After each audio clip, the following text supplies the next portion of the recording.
sedikit info juga terkait produk Niaga Hoster.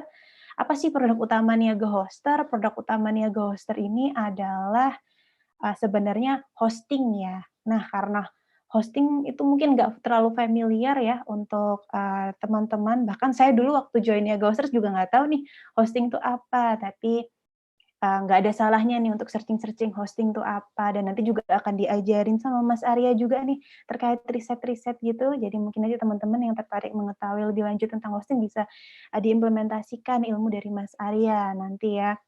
Nah, tapi sedikit cerita, kalau hosting itu sebenarnya adalah layanan yang membantu website untuk bisa go online gitu. Kalau orang-orang taunya, buat website di Niaga Hoster aja gitu, tapi sebenarnya produk kita bukan website making, produk utama kita bukan website making-nya, tapi di hosting-nya. Mungkin kalau kita mau deskripsikan hosting itu apa, kita bisa banget nih teman-teman bikin analogi antara hosting itu website dan juga antara website, dan juga rumah nih. Jadi kalau teman-teman mau bikin rumah, kita harus punya lahannya ya, lahan untuk mendirikan rumah itu. Nah, sama kayak website nih. Kalau kita mau bikin website, kita harus punya hosting. Hosting ini lahan untuk mendirikan website kita. Jadinya dia berfungsi sebagai storage untuk website kita dan juga ada beberapa server dan infrastruktur untuk website kita, gitu. Nah, terus kalau apa sih hubungannya website, hosting, dan domain? Mungkin kalau di rumah nih sama kayak alamat. Kalau kita mau bertamu ke rumah orang, itu kan kita tentunya harus punya alamatnya ya, sama kayak website. Kita harus punya alamat website atau domain name-nya sebelum berkunjung gitu. Nah, mungkin itu sekilas dari saya terkait apa itu hosting.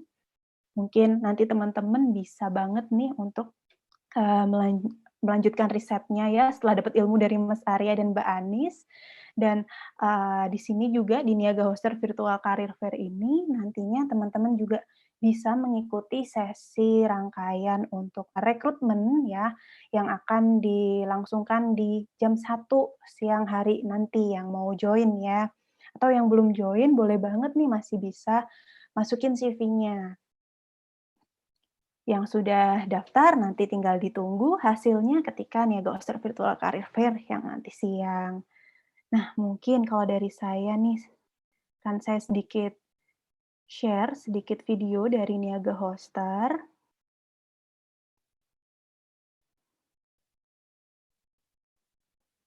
Oke, mungkin sudah bisa kelihatan teman-teman semua? Sudah bisa kelihatan ya Mas Joshua ya? So ya, tak kenal maka tak sayang, tadi kata pepatah. Dan kita udah sedikit kenalan tadi dengan saya, tapi dengan yang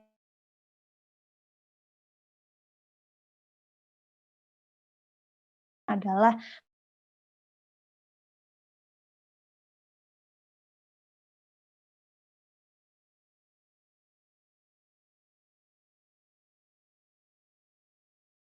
ada salah satu posisi yang benar-benar sangat membantu customer nih untuk bisa menggunakan atau memaksimalisasikan produk kami di hosting ini, yaitu customer service. Tapi esensinya teman-teman di sini yang bekerja di Niaga Hoster nih tentunya semuanya akan membantu customer ya, apapun role-nya.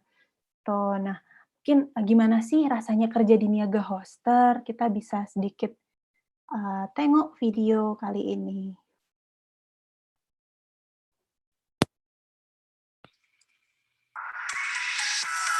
To discover a meaningful job sounds impossible, yet it could be possible if you start your career at Niaga Hoster. To feel inconvenient is the fundamental thing to keep the next step so serene. With supportive and inspiring environment will come the highest self-quality. Strong determination will also lead to unlimited discovery. Just believe that happiness lies under every decision taken. Set no boundary to yourself. Clear your mind and fulfill your soul. Combine individual efforts into one mutual power to achieve maximum result. Prioritize empathy and provide solution to build success online together.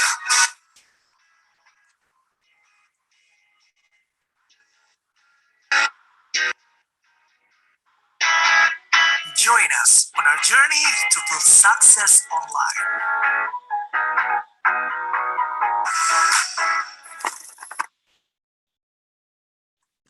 Oke, tadi join us to build success online ya.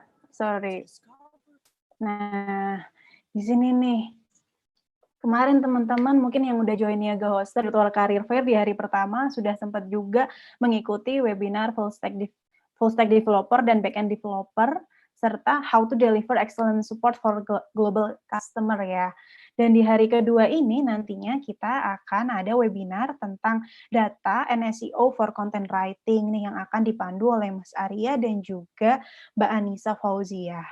Nah, siapa sih beliau-beliau ini? Nantinya kita akan kenalan ya. Terus setelah sesi webinar nanti, teman-teman, kita akan ada job fair. Di sini ada juga nih workshop tentang career hacks and virtual hiring interview. Jadi nanti akan dipaparkan nih career hacks dari Niaga Hoster dan juga gimana sih caranya supaya teman-teman bisa lolos interview. Nanti ilmu-ilmunya akan kita paparkan di sesi kedua. Jadi setelah ini, setelah dapat ilmu tentang data dan SEO content writing, boleh banget nih teman-teman yang mau mengembangkan karirnya, mau develop skill-nya di seputar karir, boleh banget nanti join di sesi yang kedua ya. Nah, ini dia rangkaian acara kita pagi hari ini.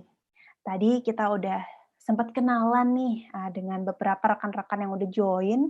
Mungkin teman-teman yang baru join juga boleh banget chat di chatbot kita untuk kenalan, memperkenalkan siapa sih dirinya dan juga mungkin boleh diceritakan lulus dari mana dan berasal dari kota mana. Wah, saya yakin nih pasti pagi hari ini nggak cuma teman-teman di Jawa, pasti seluruh Indonesia juga ada ya join ya Ghoster Virtual Career Fair. Nanti kita akan sama-sama cari ilmu untuk bisa mengolah data dan juga SEO content writing nih bersama Mas Arya dan juga Mbak Anissa. Tuh. Nah, nanti setelah ada sesi pertama dan kedua bersama pembicara kita akan ada Q&A dan juga nanti teman-teman bisa lihat lowongan-lowongan yang ada di Niaga Hoster, serta nanti kita akan setelah Q&A tentunya kita akan foto-foto bareng ya untuk kenang-kenangan. Oke. Nah, ini dia pembicara kita. Mungkin teman-teman ada yang udah kenal, ada yang udah pernah ketemu.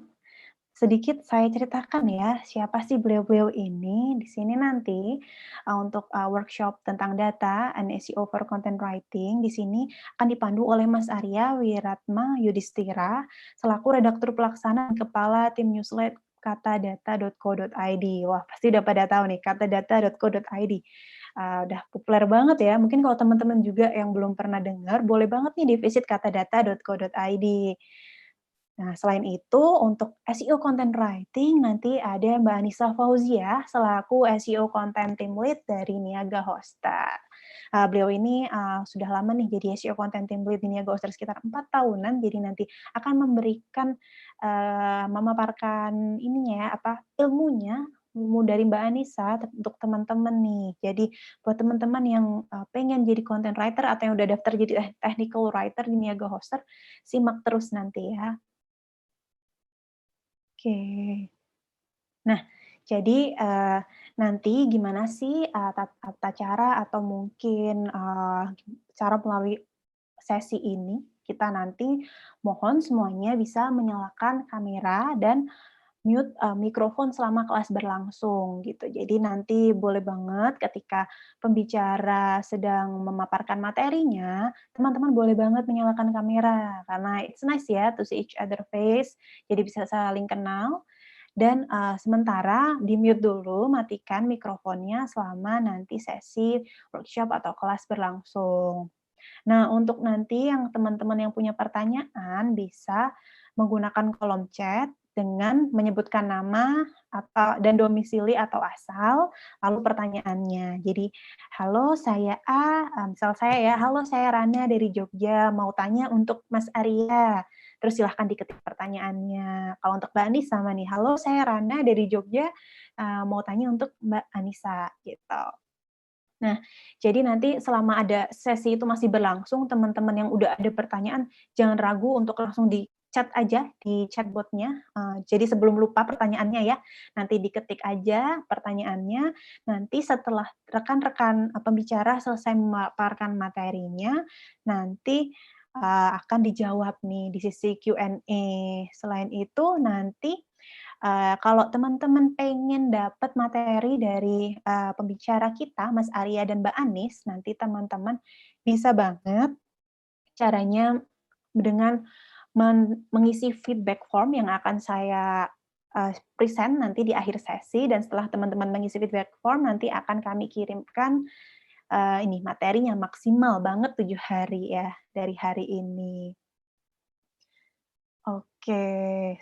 Selain itu teman-teman, kita juga punya social media challenge nih, ada hadiahnya loh. Mungkin teman-teman nih yang pasti ya, semuanya sekarang udah mengenal sosial media. Boleh banget nih upload fotonya ketika mengikuti kegiatan Niaga Hoster Virtual Career Fair, di sesi apapun termasuk sesi ini dan juga sesi yang nanti.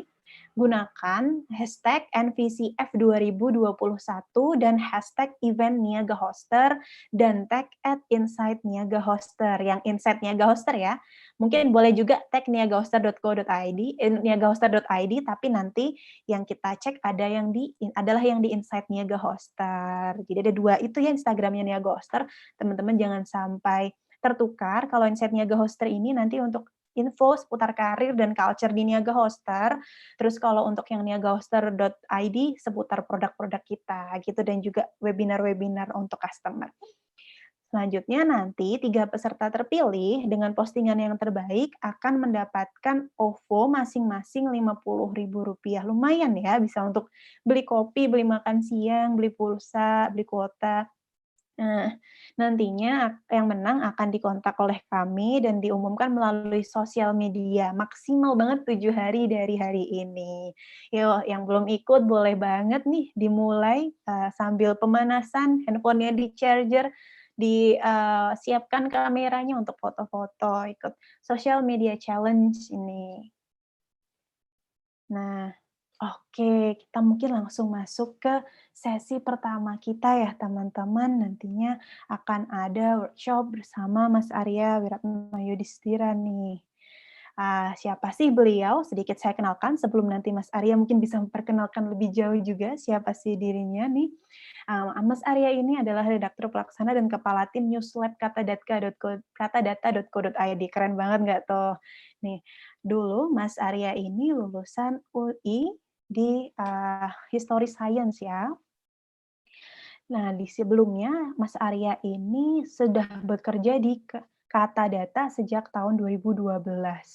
Selain itu, Mas Arya ini juga udah menerbitkan beberapa buku nih, salah satunya Gondrong, Praktik Kekuasaan Orde Baru Anak Muda Awal 1970-an dan Wajah Baru Industri Migas Indonesia nih. Mungkin ada yang udah pernah baca boleh nih kasih testimoninya di kolom chat juga nanti sambil kenalan dengan penulisnya langsung, Mas Arya Wiratma Yudhistira ya. Nah, mungkin, langsung aja teman-teman tanpa menunggu lama, saya serahkan ke Mas Arya Wiratma Yudhistira untuk bisa memulai sesi kelasnya pagi hari ini. Thank you. Halo Mas Arya. Halo Mbak Rana, terima kasih sudah memperkenalkan saya. Jadi selamat pagi teman-teman semua. Perkenalkan saya Arya Wiratma, saya kebetulan sekarang menjadi redaktur pelaksana di katadata.co.id. Katadata itu adalah media ekonomi dan bisnis yang berbasiskan pada data. Jadi teman-teman bisa berkunjung ke situs kami di katadata.co.id. Gitu. Oke, bisa kita mulai ya. Mungkin ada slide saya dari yang bisa ditampilkan. Gimana Mbak? Oke, ini mau saya atau Mas Arya nih yang share, boleh nih? Oh, dari Mbak Rana aja. Oke, boleh.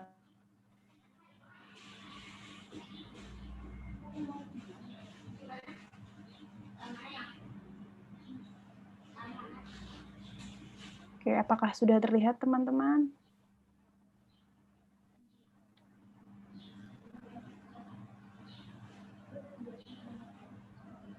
Oh, belum bisa ya? Sebentar. Karena ini PDF.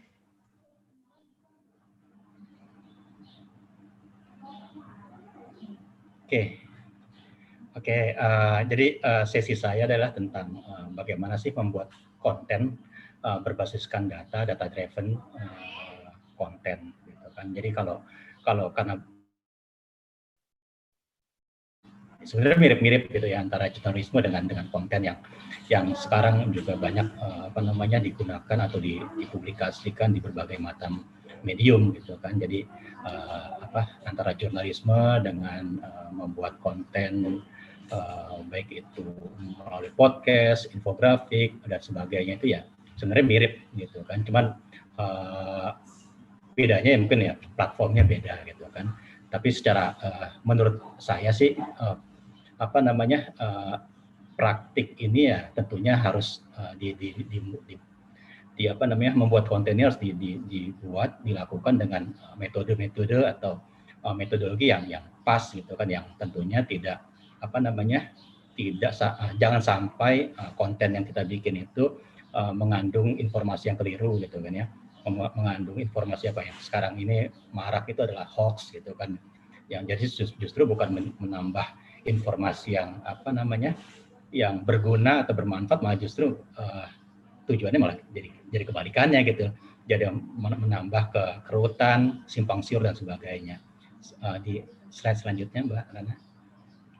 Jadi kenapa kita perlu menggunakan data gitu kan di era sekarang ini dalam membuat konten ya, karena seperti kita tahu kan situasi saat ini ya, banjir data gitu kan, era digital tuh informasi di mana-mana. Kita kalau buka media sosial itu ya kita mendapatkan informasi banyak sekali, data berseliweran, informasi tentang apapun ada di Facebook, di YouTube, di Instagram, di WA gitu kan, grup WA dan sebagainya. Jadi banyak sekali informasi. Sekarang pertanyaannya yang mana nih yang benar gitu kan, mana nih yang tepat, mana yang kira-kira sesuai dengan kita gitu. Jadi bukan hanya informasi resmi juga, tapi informasi hoax juga berseliweran di mana-mana. Kalau catatannya Kementerian Informasi misalnya, satu tema ya soal COVID misalnya, itu ada ratusan hoax setiap hari yang berseliweran di media sosial gitu loh. Jadi mungkin teman-teman juga sering sekali gitu menerima berbagai macam informasi yang ini benar apa enggak ya gitu kan ya. Jadi selain itu juga situasi yang saat ini terjadi juga orang itu atau media gitu kan, atau siapapun konten kreator itu ingin cepat-cepatan gitu ya, adu cepat menyampaikan informasi, walaupun sebenarnya informasi mungkin harus potong, informasinya hanya setengah-setengah, belum full, kita belum tahu nih seperti apa sih kejelasannya. Terus juga informasi bagaimana, ini udah di-share di mana-mana gitu. Jadi masyarakat yang membaca konten yang kita bikin ini benar apa enggak, jadi ragu-ragu gitu kan ya. Lalu juga selain itu juga industri media tadi seperti saya sampaikan juga bukan satu-satunya sebagai penyebar informasi. Teman-teman sebagai individu atau teman-teman yang membuat kayak podcast itu juga menjadi penyebar informasi. Kayak Deddy Corbuzier yang membuat podcast, dia media tapi dia seorang pribadi, tapi dia bisa menyebarkan informasi gitu kan. Jadi semua pihak sekarang dengan adanya keterbukaan informasi ini, era digital ini ya bisa menyebarkan informasi. Tapi pertanyaannya kan informasi seperti apa? Informasi yang bagaimana yang kredibel? Jadi masyarakat itu butuh informasi yang kredibel, yang bisa dipercaya gitu kan. Jangan sampai kita sebagai content creator atau pembuat konten itu jangan sampai membuat informasi atau membuat konten yang tidak kredibel, yang tidak bisa dipercaya datanya, isinya dan sebagainya. Selanjutnya, next. Lalu kenapa kalau kita bilang konten itu harus pakai data atau jurnalisme itu harus pakai data? Karena apa? Data itu merepresentasikan fakta gitu kan. Jadi ada data itu justru merepresentasikan situasi yang terjadi sebenarnya gitu kan, bukan cuma sekedar angka. Jadi bukan cuman tumpukan angka, susunan angka, tapi di situ bisa menjabarkan bagaimana kalau kita misalnya lihat grafik misalnya angka jumlah kasus COVID yang terus meningkat, itu adalah faktanya bahwa kasus ini situasi ini sudah semakin parah misalnya. Jadi bukan sekedar angka ada 1.000, 2.000, 1.000.000, 2 juta, data itu dapat membantu kita dalam menyampaikan kebenaran. Halo, data itu bisa membantu kita dalam menyampaikan kebenaran. Data juga bisa tadi seperti sudah saya sampaikan juga meningkatkan kredibilitas informasi dan juga si pembuat kontennya gitu kan. Nah, lalu juga data juga mengandung informasi dalam mengambil keputusan. Jadi misalnya teman-teman sekarang yang punya adik sedang memilih sekolah SMP, SMA gitu kan, kita bisa membuat dengan data gitu kan bisa memberikan informasi bagi orang tua ketika mau mengambil sekolah di mana nih yang terbaik, sekolah mana nih yang kira-kira tepat. Kalau sekarang pakai zonasi, lokasinya paling dekat dengan sekolah, dengan rumah kita dan sebagainya. Jadi dengan data kalau kita bisa tampilkan itu ya kita akan membantu banyak orang dalam mengambil keputusan. Misalnya juga soal rumah misalnya atau apa gitu kan. Rumah yang mana yang kira-kira harganya atau KPR-nya pas dengan kantong kita. Nah, kalau ada kita bisa tampilkan informasi seperti itu dengan berbasiskan data, ya itu akan menarik sekali gitu loh. Lalu juga data juga bisa memberikan pendekatan baru dalam storytelling, penceritaan gitu loh. Jadi bukan sekedar tulisan dari awal, tapi kita bisa memadupadankan dengan video, dengan infografik, dengan grafik, dengan chart dan sebagainya, foto dan sebagainya. Jadi data itu bisa memberikan penampilan yang lebih menarik dari konten-konten yang kita bikin. Selanjutnya.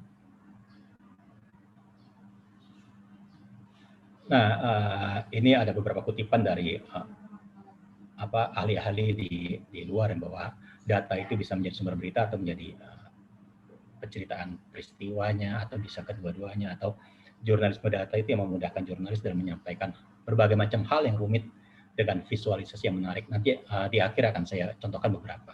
Selanjutnya. Nah, lalu apa sih yang dilakukan oleh seorang jurnalis data saat ini? Atau kalau tadi mungkin teman-teman di sini bukan jurnalis ya backgroundnya, tapi sebagai konten kreator, apa sih konten yang perlu dilakukan sebagai oleh konten kreator saat ini gitu? Ya pertama adalah gathering and verification gitu kan, mengumpulkan data, mengumpulkan informasi, lalu diverifikasi gitu loh. Maksudnya ini kita mengumpulkan banyak sekali informasi, banyak sekali data, lalu data-data atau informasi tersebut kita verifikasi ulang, benar nggak sih, tepat nggak sih, ini penafsirannya pas apa enggak, atau ucapan si tokoh atau seseorang itu sudah sesuai apakah memang benar yang dia ucapkan seperti itu. Mesti kita cek ulang, kita verifikasi supaya informasi kita menjadi lebih verify gitu ya, lebih tepat dan tidak menimbulkan kesalahpahaman. Lalu dari berbagai macam informasi dan data tadi kita seleksi tentunya, kita filter lagi, kita analisis lagi, apa sih maksudnya? Kenapa angka ini menunjukkan sekian? Kenapa angka kasus COVID ini terus meningkat dan sebagainya? Lalu itu kita analisis. Lalu terakhir ya kita presentasikan, kita presenting, kita visualisasi gitu kan. Data-data tersebut tentunya nggak menarik kalau hanya sekedar ditulis angkanya, tapi kalau kita bisa melihat, membuat dalam misalnya chart, grafik garis misalnya, bagaimana secara eksponensial itu grafiknya terus menanjak ke atas, itu kan akan lebih menarik ketimbang hanya kita sebut angkanya naik 100, naik 1000 gitu kan. Tapi kalau kita bisa kasih gambaran akan sangat menarik sekali buat pembaca kita. Lanjut. Nah, yang penting bahwa kita gitu ketika membuat konten itu kenapa dengan data? Karena kita nggak ingin bikin yang sifatnya recehan gitu ya, yang trivial gitu kan, yang receh, kira-kira nggak ini, tapi sesuatu yang berharga gitu. Dengan data kita bisa memberikan ke masyarakat, ke publik yang menjadi sasaran produk kita, itu sesuatu yang sangat berharga gitu loh. Jadi bukan sesuatu yang sifatnya receh-receh, yang aduh gimana gitu kan. Kalau teman-teman sering nonton vlog-vlog dari orang-orang selebgram itu banyak kan yang kadang-kadang hanya sifatnya yang ya anaknya nggak jadi kegugurannya bisa jadi ini, itu kan nggak penting banget gitu, tapi kita bisa memberikan sesuatu yang lebih berharga ke masyarakat kita, jadi kita juga menjadi lebih lebih kredibel gitu loh. Next. Nah sekarang kan ya, jadi ini momentumnya tadi dengan era big data, dengan data yang semakin banyak, ini ada momentum kita dalam membuat konten yang berbasiskan data. Marak informasi yang simpang siur, akses yang semakin lebih mudah diakses gitu datanya. Lalu pembaca juga akan lebih banyak yang lebih tertarik dengan konten-konten sifatnya visual gitu kan. Juga ada software dan program komputer yang semakin mudah diakses gitu kan. Kalau teman-teman buka kesulitan bikin grafik misalnya, itu kan ada banyak sekali sebenarnya website yang memberikan kemudahan kita membuat grafik gitu loh.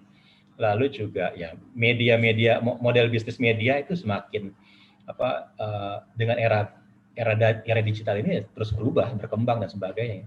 Jadi model-model media yang zaman dulu itu udah yang dengan berbasiskan iklan dan sebagainya itu udah semakin semakin ketinggalan gitu loh. Makanya banyak media cetak juga yang tutup kemudian beralih ke digital. Selanjutnya, nah lalu seorang konten yang berbasiskan data atau seorang data jurnalis itu kira-kira skill apa sih yang dibutuhkan? Apakah skill-skill ini harus kita punya semua gitu kan? Ada skill desain gitu, ada skill menulis atau skill jurnalistiknya, ada skill codingnya, ada data scientist atau statistiknya. Nah, apakah seseorang itu harus punya skill ini semua gitu? Nah, menurut saya sih enggak gitu kan, karena kita nggak perlu punya semua skill ini, tapi yang kita perlukan adalah kemampuan untuk bekerja sama. Jadi ada teamwork di sini.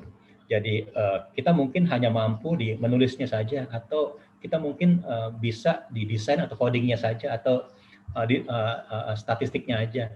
Tapi satu ini kalau kita bisa kerjasama dengan teman-teman yang lain, tim yang lain yang punya skillnya berbeda, itu akan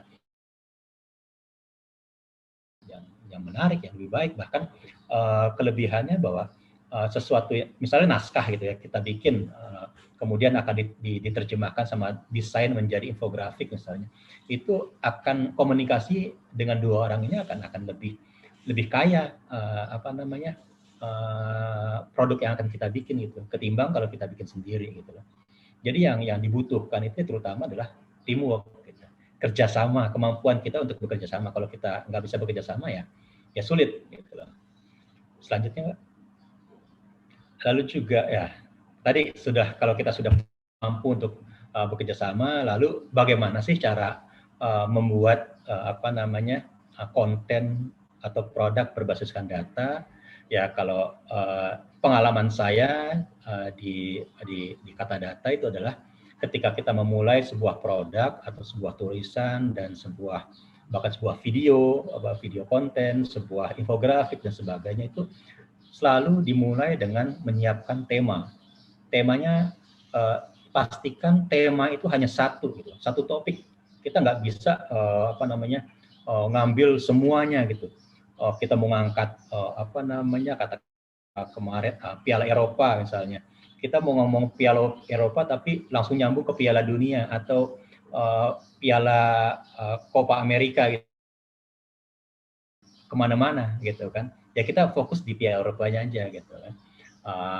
Jadi pastikan satu itu, dan pastikan juga membuat tema. Gampangnya sih mungkin teman-teman bisa bikin dalam bentuk pertanyaan gitu loh. Kira-kira pertanyaannya apa nih yang ingin kita bikin gitu. Siapakah pencetak gol terbanyak di Piala Eropa sepanjang zaman misalnya. Itu kan satu tema. Siapa? Nah, itu kita bisa ada Ronaldo misalnya. Cristiano Ronaldo, kita sebutkan aja siapa sih Cristiano Ronaldo gitu kan. Dia bermain di mana sekarang, karirnya seperti apa. Itu sudah dijadi satu produk dengan data.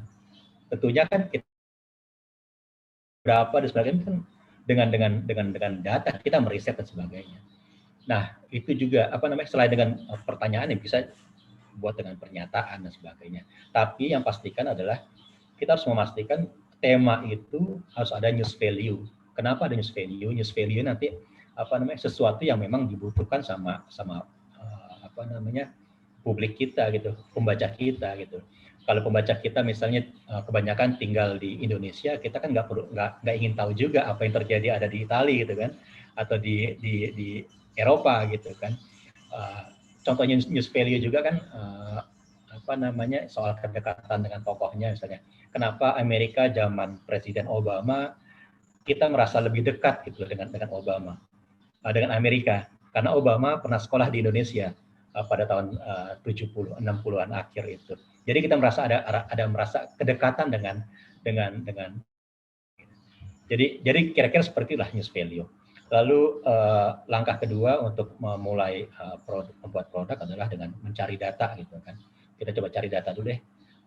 Kira-kira setelah mencetak tema tadi tentang Ronaldo, kita cari data tentang Ronaldo goals yang telah diciptakan selama karirnya, di mana saja dia menciptakan gol, berapa gol yang dia ciptakan di misalnya di MU, di Real Madrid, di Juventus atau di sebelum-sebelumnya di tim nasional berapa dia mencetak gol dan sebagainya. Nah itu kan bisa kita susun dulu, lalu kita bisa bersihkan dan sebagainya. Kalau memang perlu ada narasumber yang bisa diwawancara, kita bisa wawancara. Nah penyajiannya kita bisa bentuk dalam tulisan, visualisasi, interaktif dan sebagainya, atau bikin infografik dan sebagai video dan lain sebagainya. Jadi ada banyak sekali produk yang bisa kita bikin dengan kalau kita mampu menuliskan atau membuat naskah-naskah tersebut. Next. Nah ini news value ya. News value tadi pentingnya topik bagi pembaca kita. Ada magnitude-nya, signifikansi, ketokohannya, kedekatan, aktualitas, human interest, keanehan dan sebagainya. Nanti bisa kita pelajari ya teman-teman dalam ketika menyusun tema ini. Next.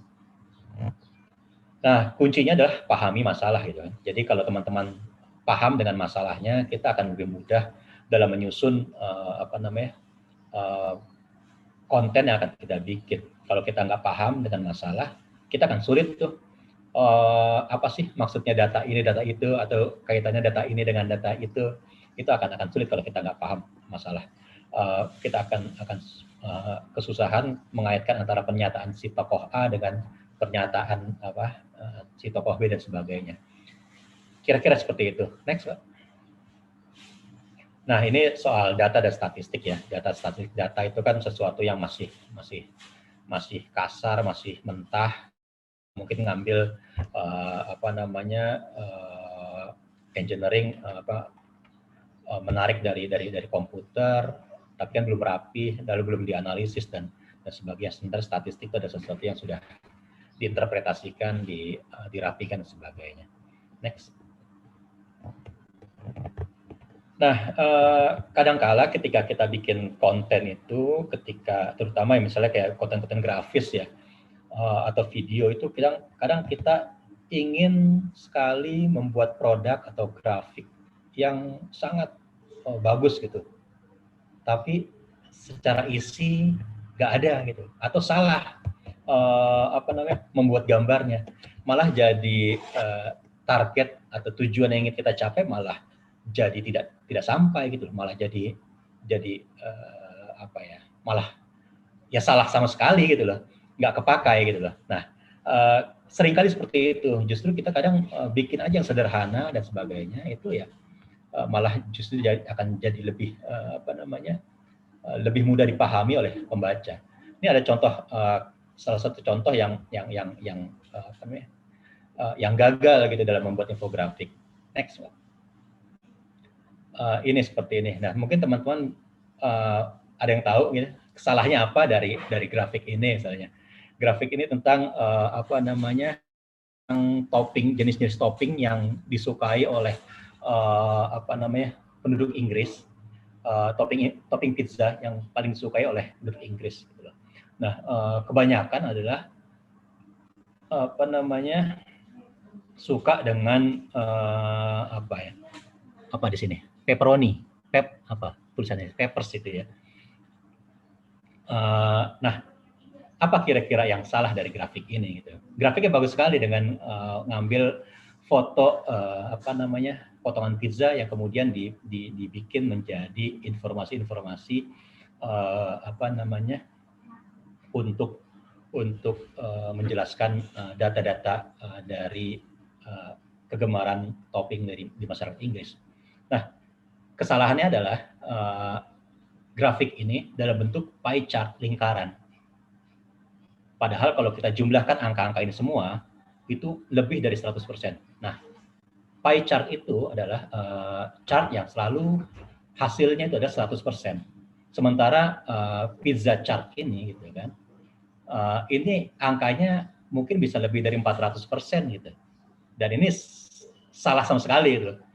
Jelas-jelas salah gitu loh, grafik ini. Semestinya tidak menggunakan apa lingkaran atau pie chart ini, tapi bisa menggunakan grafik batang. Nah, di sini kekeliruannya kan. Jadi dia ingin si desainernya atau si penulisnya pengen menampilkan yang bagus, yang artistik dan sebagainya, tapi justru informasi yang ingin dia sampaikan tidak sampai, justru malah menimbulkan mispersepsi salah gitu kan ke pembaca. Next. Ini juga di Economist, apa majalah dari apa namanya di Inggris itu juga keliru juga apa namanya dalam membuat chart gitu kan. Yang kiri itu kesalahannya adalah dia menggabungkan dua item, dua informasi yang berbeda satuannya gitu kan. Jadi kemudian dia sadar dibikinlah secara terpisah. Next. Nah, kalau tadi apa namanya kita sudah mendapatkan data dan sebagainya, itu ya cara mudah untuk memahami data ya tadi mulai dengan pertanyaan. Kira-kira apa sih yang kita cari jawabannya? Kita susun pertanyaannya. Lalu tetap kritis terhadap data yang kita kumpulkan. Cek dan recheck kalau memang data-data tersebut meragukan. Kita jangan sungkan-sungkan untuk apa mencoret data yang kita punya. Kalau memang data-data tersebut setelah kita verifikasi, setelah kita cek ternyata salah gitu, kita setelah banding-bandingkan dan sebagainya itu salah gitu. Jadi kita harus berani untuk mencoret itu gitu kan. Lalu data yang berantakan tentunya perlu dibersihkan dengan pivot table, dengan apa namanya dengan R dan sebagainya. Itu apa namanya mesti kita rapikan. Next. Nah, cara mudah untuk memahami data adalah itu kita harus cari juga teks, lihat polanya gitu kan. Tentunya kalau teman-teman yang belajar statistik itu kan tahu tentang median, mean, modus, lalu apa namanya kita juga perlu juga mencari bagaimana sih karakteristik datanya, trennya seperti apa, kontrasnya seperti apa, yang terbesar, terkecil, terbanyak dan sebagainya. Misal ada data yang dia banyak nilainya tinggi sendirian, tentunya itu kan sesuatu yang yang menarik sekali ya. Kenapa di antara item-item yang rendah dia bisa tumbuh paling tinggi gitu, bahkan jauh di atasnya. Nah, itu kan tentunya ada cerita di situ gitu kan. Begitu juga apa namanya kenapa angka ini muncul gitu kan. Kenapa modus ini apa namanya angka ini dari sekian banyak data ini yang paling banyak adalah angka sekian. Tentunya kan kita mesti cari apa namanya ada cerita di balik data-data tersebut gitu kan. Lalu juga kita cari juga data-data yang tentunya kira-kira outliers gitu kan. Yang aneh sendirian itu kenapa gitu kan. Nah, tentunya pasti di situ ada cerita yang tentunya ketika ada cerita bisa kita buat apa namanya kontennya gitu loh. Next. Nah, ini beberapa produk yang dibuat di kata data apa namanya yang berbasiskan pada data. Kita membuat ada semacam microset pantau data corona, itu datanya ini update setiap hari gitu kan.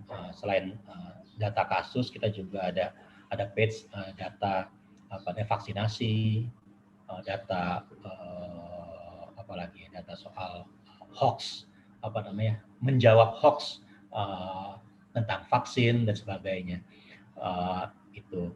Lalu selanjutnya Mbak, lalu juga kita bikin analisis data. Jadi artikel-artikel yang kita membuat artikel panjang tentunya dengan sokongan basis bahan utamanya adalah data gitu. Data-data ini kita analisis dan sebagainya, kemudian kita tampilkan dalam tulisan gitu kan. Memberikan produk yang berbeda dari artikel reguler. Next, gitu, Mbak. Dan juga ada portal data box itu kan. Kita lihat yang sebelah kanan itu pemuda Indonesia belum mau terburu-buru kawin. Nah, kita dengan tampilan seperti aja sudah sangat sangat mudah dipahami oleh pembaca gitu loh.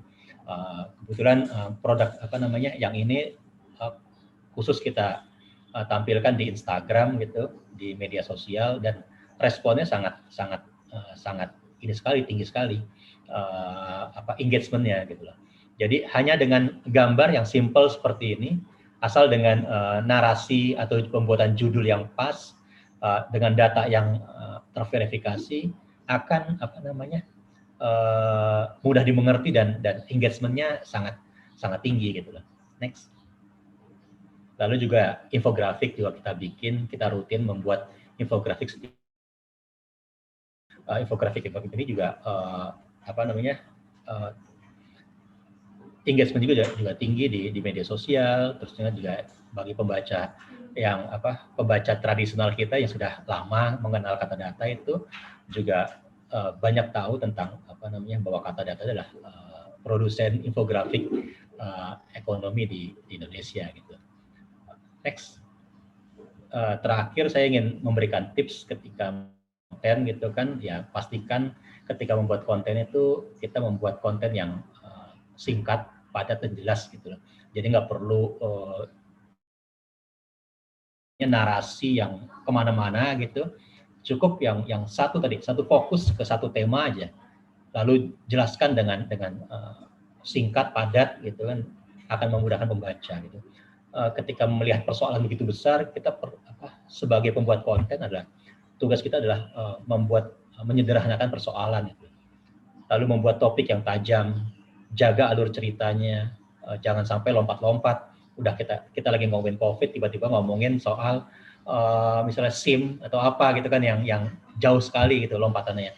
Jadi jangan cerita yang dari satu titik ke titik yang lain itu beda hal gitu lah. Jangan sampai gitu. Kita harus tetap pada patuh taat pada alur yang kita bikin. Lalu tentunya ada pesan di situ. Next. Nah, tadi kalau kita berkecimpung dengan data, dengan angka, pastikan juga bahwa cerita itu bukan sekedar angka gitu loh. Jadi banyak orang yang nggak begitu tertarik juga dengan angka, dengan wah ini segala macam. Tapi kalau kita bisa menampilkan informasi apa sih maksud di balik angka-angka ini, kenapa angka ini melejit dan sebagainya, atau ini turun dan sebagainya, itu kita bisa memberikan informasi itu akan sangat menarik sekali buat pembaca kita. Lalu juga ketika kita mendapatkan data, mendapatkan angka itu tadi cek dan recheck berulang-ulang. Pastikan error-error itu nggak ada. Jadi yang akan ketika kita mendapatkan error itu akan kalau istilahnya dalam statistik itu garbage in, garbage out gitu. Sampah masuk, maka keluar juga akan sampah gitu. Makanya supaya jangan sampah yang masuk, sampah itu harus kita keluarin dulu, kita bersihkan dulu dari sampah-sampah yang mengotori itu.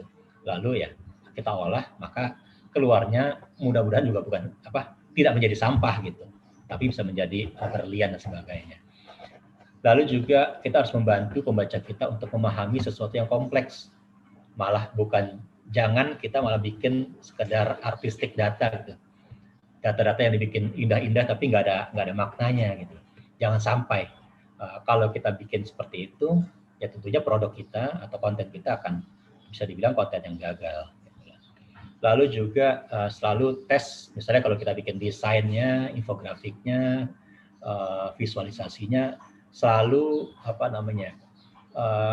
kita komunikatif lah. Kalau kita dikritik dan sebagainya ya kita terima, oh ya terima kasih masukannya, kita akan mencoba memperbaiki itu di produk yang selanjutnya dan sebagainya. Jadi jangan sampai sekali dikritik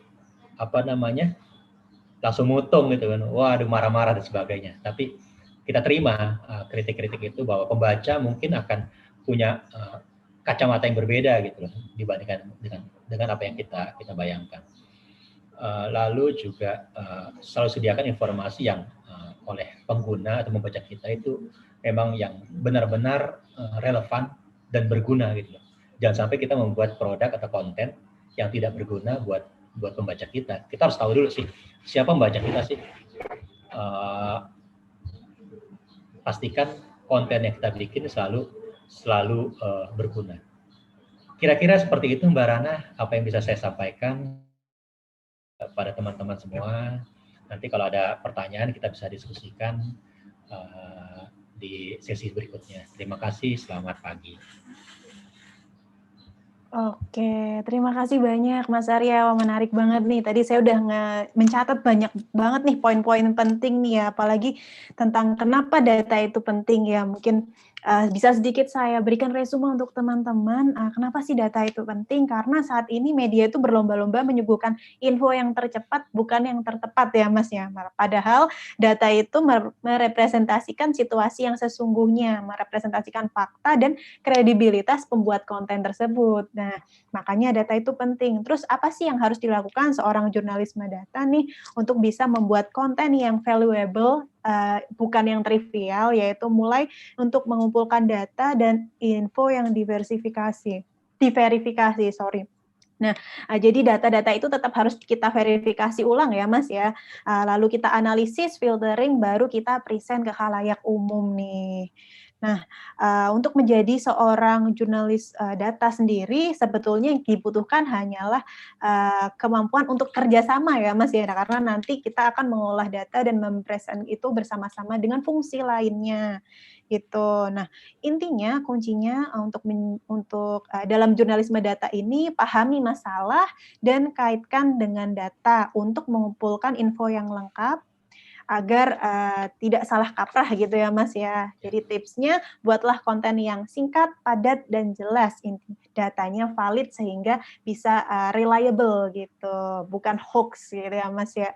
Oke, so thank you so much Mas Arya atas waktunya nih. Mungkin untuk teman-teman yang ada pertanyaan, boleh banget langsung ditulis di chatbot. Nanti kita akan dijawab bersama-sama oleh Mas Arya dan juga pembicara kita selanjutnya di sesi Q&A ya. Mungkin sekarang bisa kita lanjutkan ke sesi SEO Content Writing bersama Mbak Anissa Fauziah. Tapi sebelumnya mungkin saya kenalkan dulu ya Mbak Anissa Fauziah nih. Siapa sih? Oke.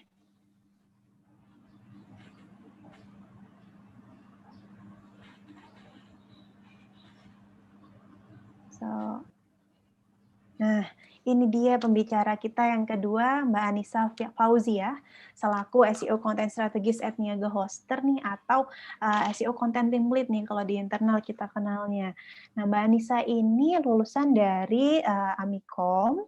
Mungkin ada teman-teman di sini yang dari Amikom, satu alumni nih dengan Mbak Anis. Nah, Mbak Anis ini sudah mulai bekerja di Niaga Hoster itu sejak tahun 2016. Sebelumnya Mbak Anissa bekerja di Rumah Web, lalu pindah ke Niaga Hoster di tahun 2016, dan sekarang sudah menjadi SEO Content Team Lead di Niaga Hoster sejak tahun 2018 yang lalu. Udah lama ya, mari kita simak ilmu dari Mbak Anis. Silakan Mbak Anis. Halo, selamat siang semuanya.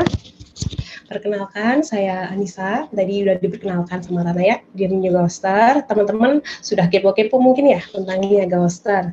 Ya, kami menyediakan layanan hosting, domain, sampai ijazah untuk pembuatan website.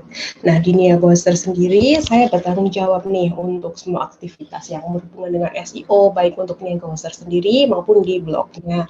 Yuk, langsung aja kita ke materi. Saya share screen dulu ya.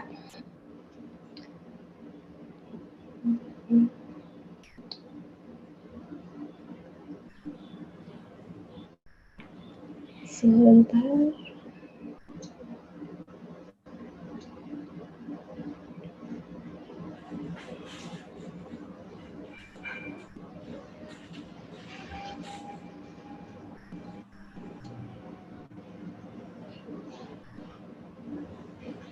Nah, teman-teman udah lihat screen saya mungkin. Kita dari awal kita akan membahas tentang copywriting, kemudian kita bahas tentang content writing juga. Sebelum kita belajar nih tentang penerapan SEO di konten, kita akan membahas juga nih teman-teman tentang copywriting. Terutama alasan kenapa kita perlu menerapkan keduanya. Menerapkan SEO di konten akan membantu konten kita lebih mudah ditemukan orang karena muncul di mesin pencari. Dan menerapkan copywriting akan membantu untuk menjual karena tugasnya itu mempengaruhi orang untuk melakukan suatu hal sesuai yang kita inginkan, untuk membeli barang tertentu, mengajak ikut daftar event tertentu, seperti itu. Keduanya perlu dipelajari, terutama bagi teman-teman yang ingin berkarir di dunia digital ataupun mau mengembangkan bisnisnya sendiri. Menerapkan disiplin ilmu copywriting dan SEO akan membantu suatu bisnis berkembang lebih besar, lebih irit biaya juga. Kenapa? Karena tidak berbayar ya seperti Google Ads, Facebook Ads, seperti yang paid ads kayak gitu. Namun tentu saja hasilnya lebih lama diperoleh karena SEO itu bukan suatu hal yang instan. Karena SEO merupakan kayak serangkaian proses yang harus terus-menerus dilakukan, mulai dari on page-nya, teknis website-nya, hingga off page atau hal-hal di luar website-nya. Nah, salah satu dari proses SEO tersebut adalah membuat konten yang SEO friendly yang akan kita pelajari nih di materi ini. Nah, next kembali lagi ke copywriting versus content writing ya. Copywriting itu bisa dibilang suatu teknik untuk menjual lewat kata-kata. Umumnya ya diterapkan di email, sales page, halaman produk, kemudian iklan baik yang online maupun offline. Sedangkan content writing itu lebih ke menulis konten yang sesuai kaidah SEO, sesuai dengan kebutuhan pembaca, yang nantinya itu mesin pencari juga gampang untuk menemukannya dan orang-orang juga cari. Penerapannya itu di blog, di halaman-halaman website. Teknik keduanya itu bisa dikombinasikan dan diterapkan juga dalam waktu bersamaan. Misalnya nih, ketika kita menulis artikel, pasti butuh judul. Di situ kita bisa menerapkan copywriting agar judulnya lebih menarik, lebih mudah klik juga. Kemudian ketika membuat meta deskripsi, kemudian nanti pas di konten itu menyisipkan materi promosi di artikel. Kayak gitu. Kita pelajari yuk satu persatu dulu. Mulai dari copywriting. Kenapa sih kok kita pelajari copywriting ini? Tujuannya jelas, menarik simpati agar tujuan kita tercapai. Kalau di bisnis jelas ya, lebih banyak penjualan karena pengennya bikin iklan yang lebih memikat, lebih banyak penjualannya. Caranya gimana? Jelas, pertama, fokus ke calon pelanggannya. Kita harus paham dulu apa keinginan mereka, apa yang menjadi tujuan mereka.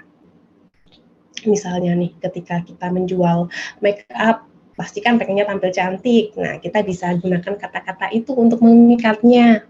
Misalnya nih, tampil cantik dalam sekejap hanya dengan 100.000.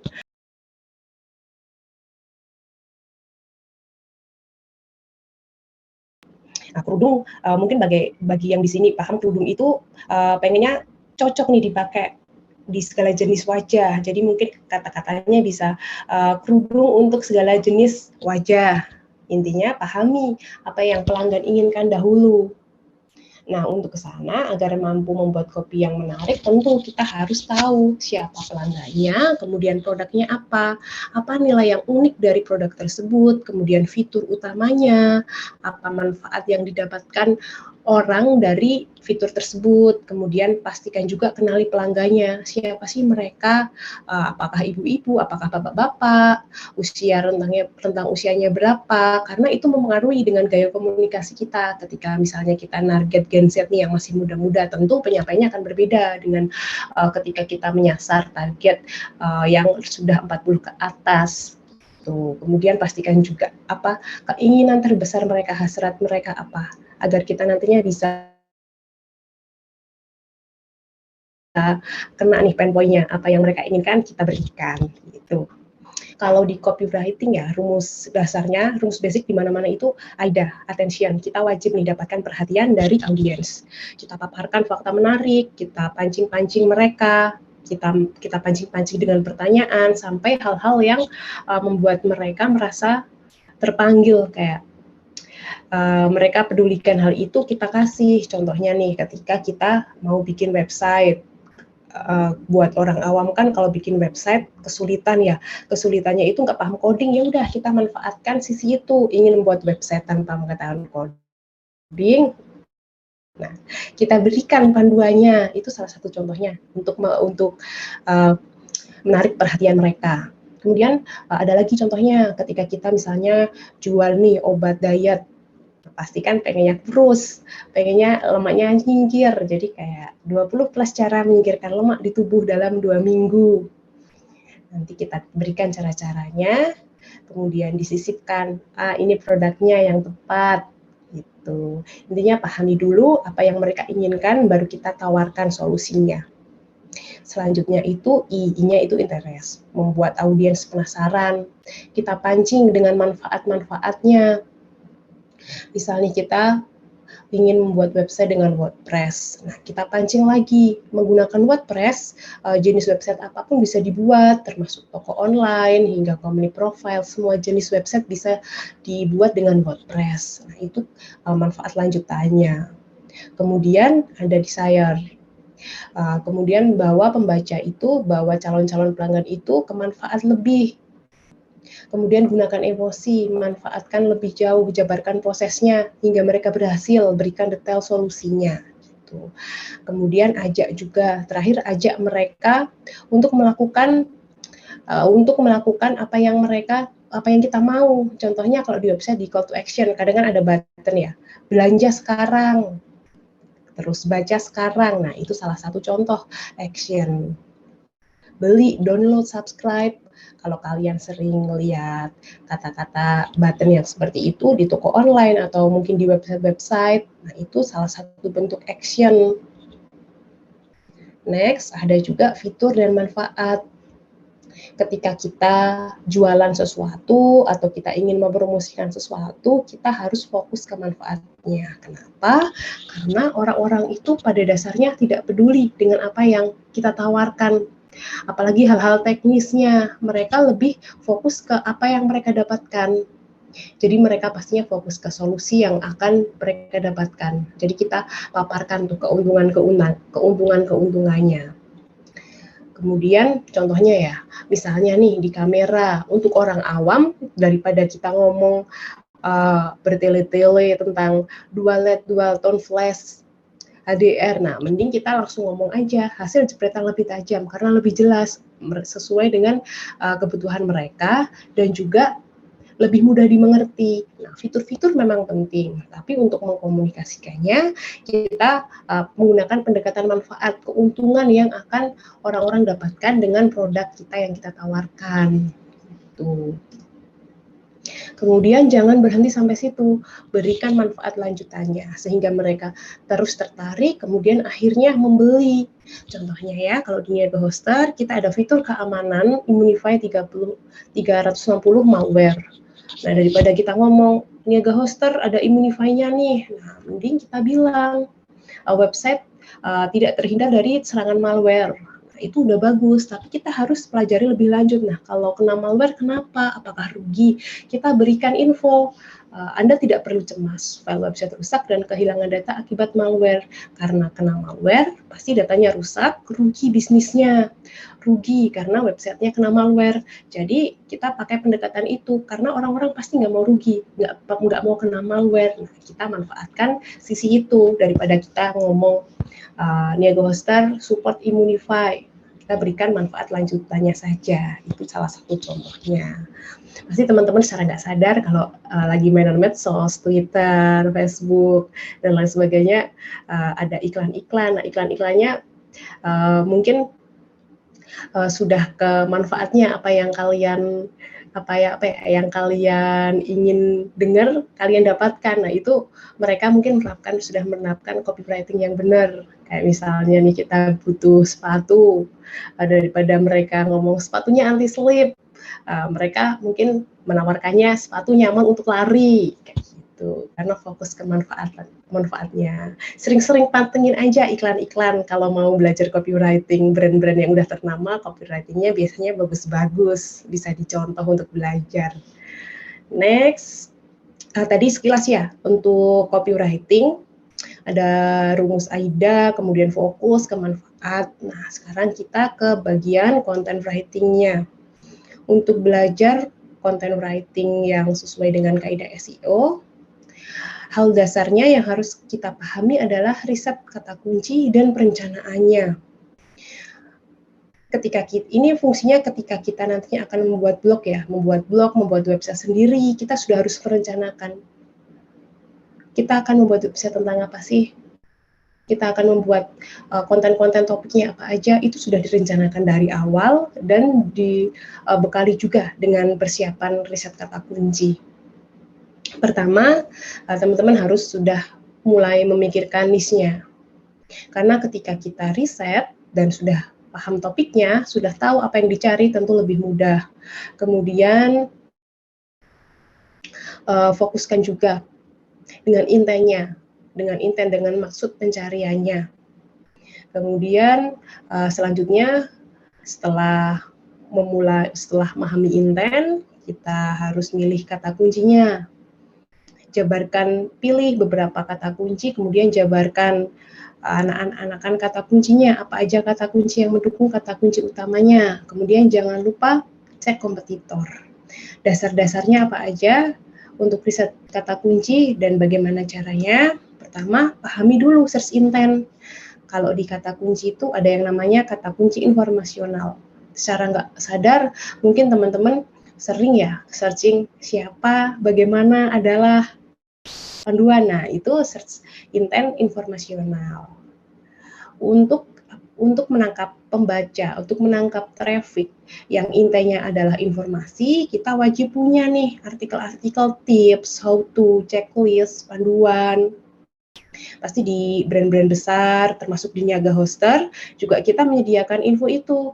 Kita nggak langsung ketika ada orang mengetikkan hosting adalah, nah kita tidak langsung nih menyuguhkan mereka jualan produk kita, tapi kita berikan info-info seputar pengertian hosting, web hosting adalah, sesuaikan dengan permintaan pengunjung.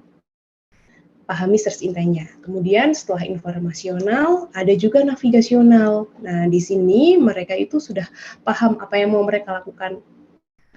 Niaga Hoster member area, mau login, kemudian login WordPress, Facebook login. Nah, itu mereka sudah tahu apa tujuannya. Itu namanya search intent kata kunci navigasional. Kemudian ada juga transaksi. Nah, ini biasanya untuk halaman-halaman penjualan. Biasanya kata kunci yang orang-orang ketikan itu beli, pesan, sewa, order, harga murah. Nah, untuk mendapatkan traffic dari sifat yang penjualannya, sifat yang intinya seperti ini, kita harus memiliki halaman produk.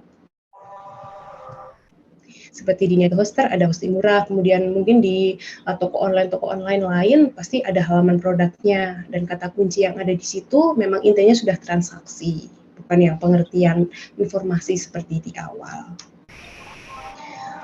Nah, ini kurang lebih kalau kita sejajarkan ya, sesuai dengan funnel marketingnya. Kita berikan informasi, kalau contohnya di sini toko online, informasi kita berikan tuh, panduan-panduan buat toko online, kemudian manfaatnya juga kita berikan, kemudian kita juga harus punya nih halaman untuk penjualannya.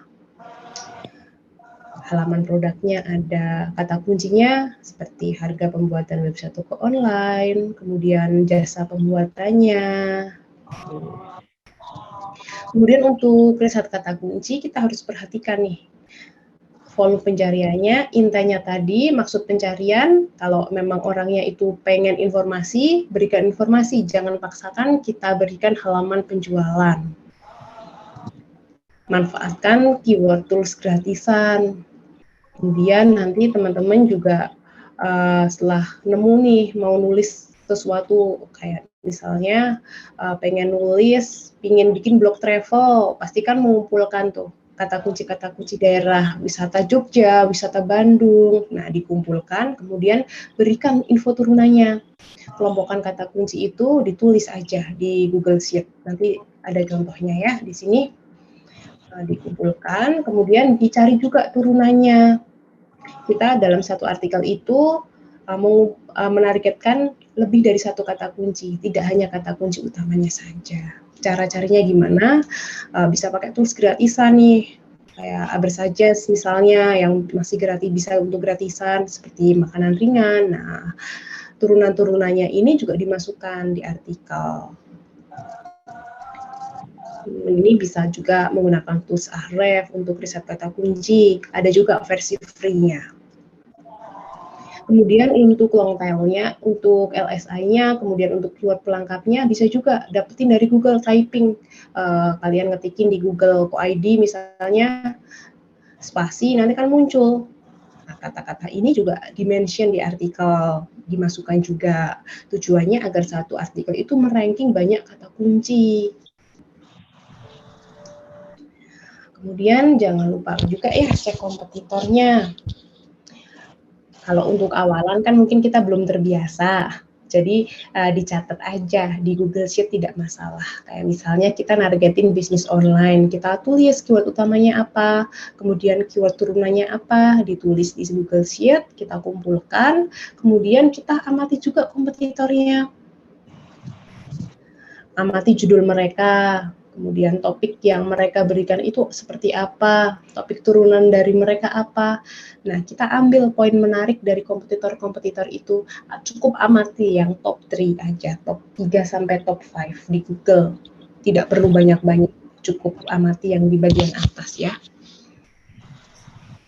Nanti semakin sering kalian melakukan riset kata kunci, mengamati kompetitor ketika membuat sebuah blog atau website, itu nanti semakin sudah hafal apa yang harus dilakukan. Tapi untuk awalan tidak ada salahnya dicatat dulu satu persatu manual seperti ini.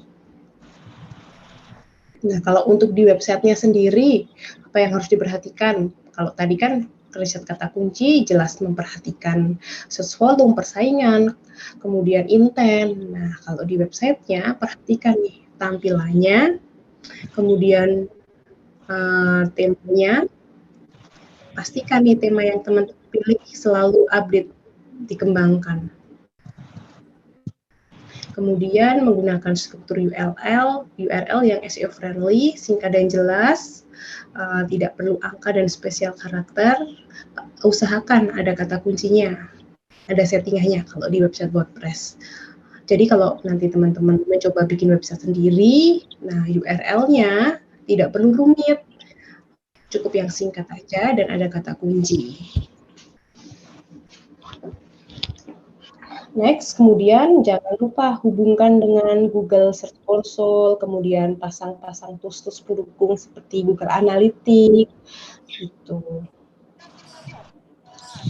Kalau nanti bikin website menggunakan WordPress, manfaatkan aja plugin-plugin pendukung seperti Yoast SEO, kemudian plugin untuk kecepatan, Lightspeed, kemudian jangan lupakan plugin untuk compress image-nya. Lalu gimana sih optimasi di kontennya dan promosi kontennya? Pertama, jangan lupa optimasi image SEO-nya. Pastikan gambarnya sudah terkompres, kemudian alt text-nya, caption-nya lengkap, nama gambarnya sesuai. Kenapa?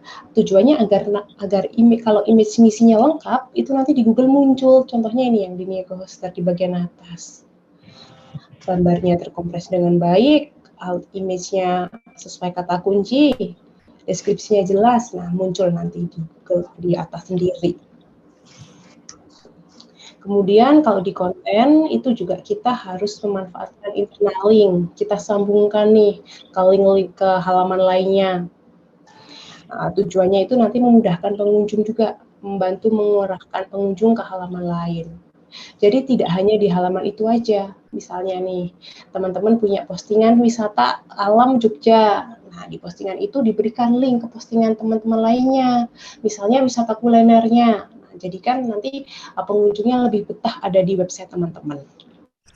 Kemudian nanti dari sisi Google-nya juga, Google Webmaster-nya membangun struktur website-nya lebih jelas, membantu buat Google-nya itu lebih mudah crawl halaman-halaman lainnya juga. Nah, contohnya nih, kalau yang di Niaga Hoster, kita punya postingan, ada inner link-nya juga. Kita membuat postingan tentang toko online, kita arahkan ke, ini loh ada fitur-fitur toko online lain, nah, kita berikan link-nya. Next, kemudian jangan lupakan nih call to action. Ada arahan untuk subscribe, untuk ke halaman lain, bahkan untuk ke halaman produk. Nah, ini juga harus diberi ya di kontennya nanti. Contohnya seperti ini, kita sudah berikan nih konten-konten tentang website, tentang cara-cara membuat toko online, cara-cara membuat website. Nah, ada nih call to action-nya. Coba pakai hostingnya sekarang. Tapi pastikan sebelum call to action ada kalimat-kalimat pendukung yang memang nyambung dengan call to action-nya. Jelas ya. Kalau misalnya nih untuk di pop up juga, ketika kita ingin menawarkan e-book, download, arahannya suruh download. Lalu gimana dengan kelengkapan di postnya? Di judul itu pastikan ada kata kunci utamanya. Di heading-nya juga pastikan ada kata kuncinya, disebar di semua di heading, di artikelnya, tapi jangan memaksa, disesuaikan kalimatnya. Kemudian di judul SEO title-nya nih, sama di deskripsinya, pastikan ada kata kuncinya, disebar. Ada contohnya juga di Niaga Hoster, kami juga menerapkannya. Next, gunakan kata kunci yang natural aja. Kita memang harus menyebar kata kunci di artikel, tapi jangan memaksa porsinya. Porsinya cukup secukupnya aja. Kalau kita menggunakan plugin Yoast SEO, di situ nanti dibantu di plugin-nya. Nanti kalau misalnya terlalu over, muncul indikatornya merah. Nah, kalau hijau berarti artinya udah cukup, bagus. Selipkan di kata kuncinya di judul, awal paragraf, dan akhir paragraf, disebar. Dan tadi gunakan indikator dari Yoast SEO-nya. Next, pastikan kata-kata yang kalian bikin itu mudah dimengerti. Daripada rumit-rumit, bisa juga tadi menggunakan bantuan infografik. Hindari gunakan kata teknis yang susah dipahami. Fokus ke pembaca. Intinya pembaca itu nyaman, mudah paham, itu yang nanti dipakai. Kemudian nanti gimana promosinya kalau sudah bikin blog, bikin website, publish di Medium, kerjasama dengan blogger lain, join komunitas, saling tukar informasi, tukar konten, aktif di sosial media, kemudian aktif di grup, di forum-forum, blog terkait. Tapi sebelum join dan promosikan, pastikan kontennya berkualitas. Bagaimana? Tadi fokus ke membaca, intinya sesuai, pastikan infonya juga benar, sesuai kebenaran.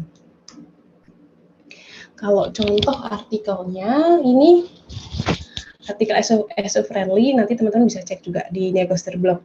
Kata kunci phishing, turunannya phishing adalah, apa itu jenisnya, cara kerjanya. Nah, di artikel itu ada semuanya. Dan tadi kata kunci usahakan ada di judul, ada di deskripsinya. Kemudian pastikan menjawab pertanyaan pembaca. Sekarang kan di Google sering ada feature people ask gini kan. Nah, pastikan juga jawaban dari pertanyaan-pertanyaan yang ditanyakan oleh user itu ada di artikel teman-teman.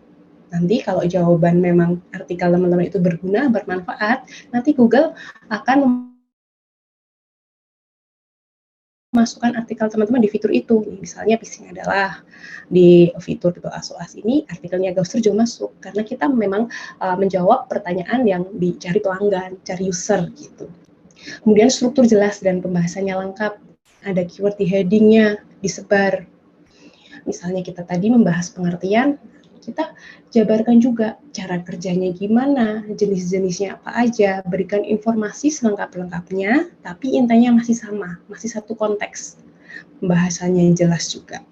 Dan jangan lupakan kata kuncinya dimasukkan di setiap headingnya. Buat senatural mungkin. Kemudian berikan internal link yang relevan, seperti yang penjelasan tadi udah disinggung ya, internal linknya relevan. Ketika kita membahas tentang phishing tuh, tentang penipuan, kita hubungkan tentang cara mengamankan website. Kemudian image SEO-nya jangan lupa. Ketika kita upload gambar, ALT image-nya itu diberi apa itu phishing, ditulis di situ, kita sebar di image-nya. Tujuannya tadi agar nanti kalau Google misalnya menampilkan image di bagian atas sendiri, image kita yang nampang di sana. Kurang lebih itu materi dari saya. Kalau teman-teman pengen belajar lebih lanjut tentang digital marketing, bisnis online, bisa kunjungi blog dan e-book kami, Niaga Hoster.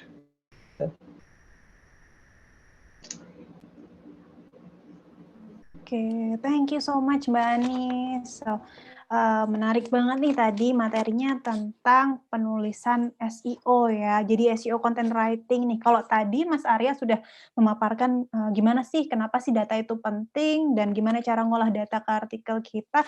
Dan di sini Mbak Anis merelatekan dengan gimana implement SEO ke artikel kita. Jadi dari ilmu untuk mengolah data yang diberikan Mas Arya dan Mbak Anis nih bisa dikombinasikan sebetulnya ya. Nah, mungkin sedikit merangkum nih terkait materi Mbak Anissa.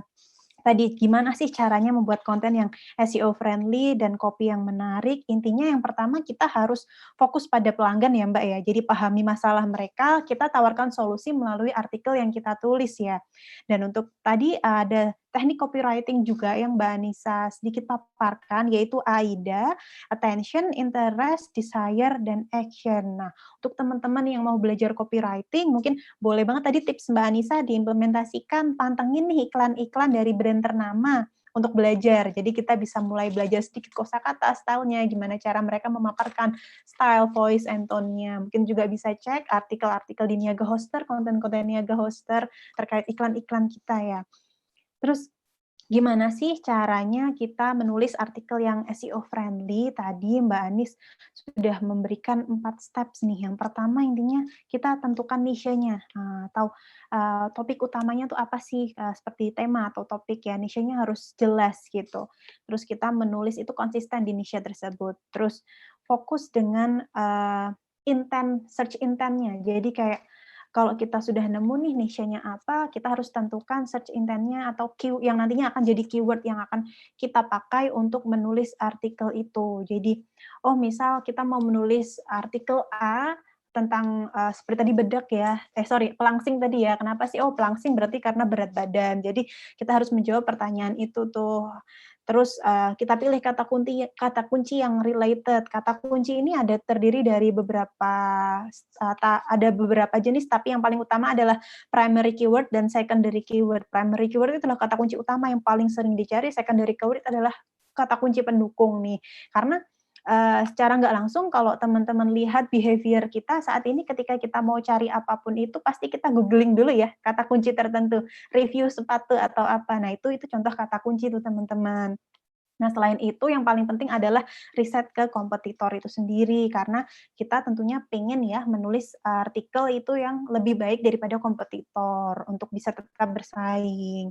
Nah, tadi ada tools-tools juga yang bisa kita pakai untuk mulai belajar SEO atau untuk meningkatkan performance SEO di artikel kita, itu ada Ahrefs. Terus kita juga bisa pakai Google Search Engine ya Mbak, dengan cara ketik kata kunci yang relevan, terus nanti akan muncul nih suggestion-nya, itu bisa dijadikan secondary keyword. Terus related search, di bawah sendiri sekarang Google, kalau teman-teman buka di halaman 1 Google, di bawah sendiri ada related search, itu bisa banget tuh jadi tambahan kata kunci juga.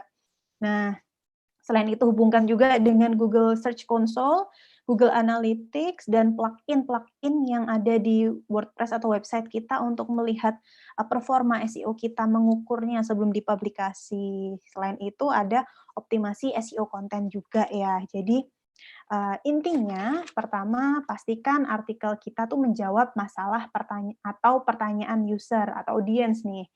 Nah, lalu di artikel kita itu strukturnya harus jelas, keyword-nya tersebar ada di setiap heading. Di title, heading 1, heading 2 itu ada keyword yang tersebar. Lalu Jangan lupa untuk melakukan internal linking. Contohnya internal linking, misal teman-teman pernah menulis tentang internet, terus habis itu teman-teman selanjutnya menulis manfaat internet gitu. Jadi teman-teman bisa internal linkingnya nih, kan related ya topiknya dua itu. Jadi nanti bisa di hyperlink. Terus selanjutnya memaksimalkan image SEO. Contohnya alt text tadi ya di balik image itu. Kurang lebih seperti itu tuh tadi tips-tips dari Mbak Anis nih. Mungkin untuk teman-teman yang ada pertanyaan nih, wah sudah ada beberapa pertanyaan ya. Mungkin bisa banget nih saya cek dulu untuk pertanyaannya. Mungkin bisa kita mulai dari yang pertama nih. Oh, sudah ada untuk Mas Arya dan juga Mbak Anis. Pertanyaan pertama, sorry, kolom chat saya hilang sebentar.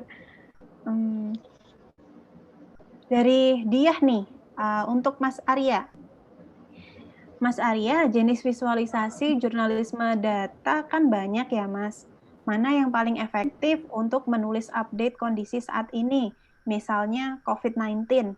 Apakah infografis saja sudah cukup atau perlu portal data box yang lengkap ya, Mas? Mengingat tingkat baca Indonesia sangat rendah dan cenderung skimming. Wah, gimana tuh Mas Arya? Mungkin bisa dibantu? Ya, kalau yang sifatnya harian seperti ini sebenarnya bagusnya sih pakai ada dashboard ya. Jadi pembaca bisa lebih interaktif dalam membacanya. Tapi yang juga kalau memang sasaran kita lewat media sosial dan sebagainya, dengan grafik simple aja itu sebenarnya sudah asal rutin ya. Kalau kita bikinnya rutin tiap hari, kalau terkait yang COVID gitu loh, itu ya dengan grafik simple itu sebenarnya juga lumayan tinggi engagementnya, dibacanya gitu kan. Asal tadi rutin kita sajikannya tiap hari. Cukup yang simple aja grafiknya, mungkin satu tabel dan sebagainya itu udah ada cukup. Kira-kira gitu sih ininya.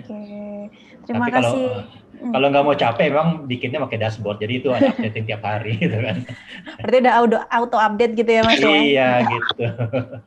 Oke, thank you Mas Arya. Jadi gitu nih Mbak Vira jawabannya. Kalau untuk yang harian bisa diakali dengan pakai dashboard yang nanti datanya akan auto update berdasarkan perkembangan harian. Tapi kalau untuk menarik engagement yang cukup tinggi itu di media sosial bisa pakai grafik yang simple, tapi harus diupdate secara rutin ya biar gak ada misinformasi di situ ya. Tuh. Oke, selanjutnya ada pertanyaan lagi. Untuk Mbak Anis, Mbak Anis, bagaimana caranya soft selling produk dalam konten supaya natural ya Mbak? Itu dari Vira juga nih Mbak Anis. Oke, cara soft selling produknya sebelum kita merujuk ke produknya itu sebelumnya kita udah singgung-singgung nih seperti manfaatnya. Emang kita sudah framing dari awal ya. Contohnya nih di Niaga Hoster deh, di salah satu artikel Niaga Hoster ketika kita ingin promosikan kalau ayo join di Niaga Hoster aja, bikin websitenya. Kalau website di Niaga Hoster itu pasti cepat. Nah kita nggak serta-merta di semua artikel Niaga Hoster cepat. Nah kita sudah framing dari awal artikelnya yang digunakan untuk promosi itu. Ketika kita harus berpikir dulu kalau kecepatan itu nanti nyambunginya sama apa ya. Nah kita bisa ambil sudut pandang seperti ini loh rugi kalau misalnya website kita nggak cepat, waspada nih kalau website kita nggak cepat itu dampaknya buruk. Nah setelah kita takut-takuti dampaknya buruk, nah kita pamer di situ fitur-fitur yang bagus seperti apa yang mendukung kecepatan dan Niaga Hoster support di situ. Jadi dari awal memang sudah di framing topik-topiknya, tidak bisa langsung tiba-tiba lagi ngomongin hal-hal yang nyantai seperti di bisnis, ini diskon 75%, ini cepat. Memang kita harus sudah spesifikasikan dulu artikel-artikelnya. Oke, thank you Mbak Anis. Apakah cukup menjawab dia atau mungkin masih mau tanya?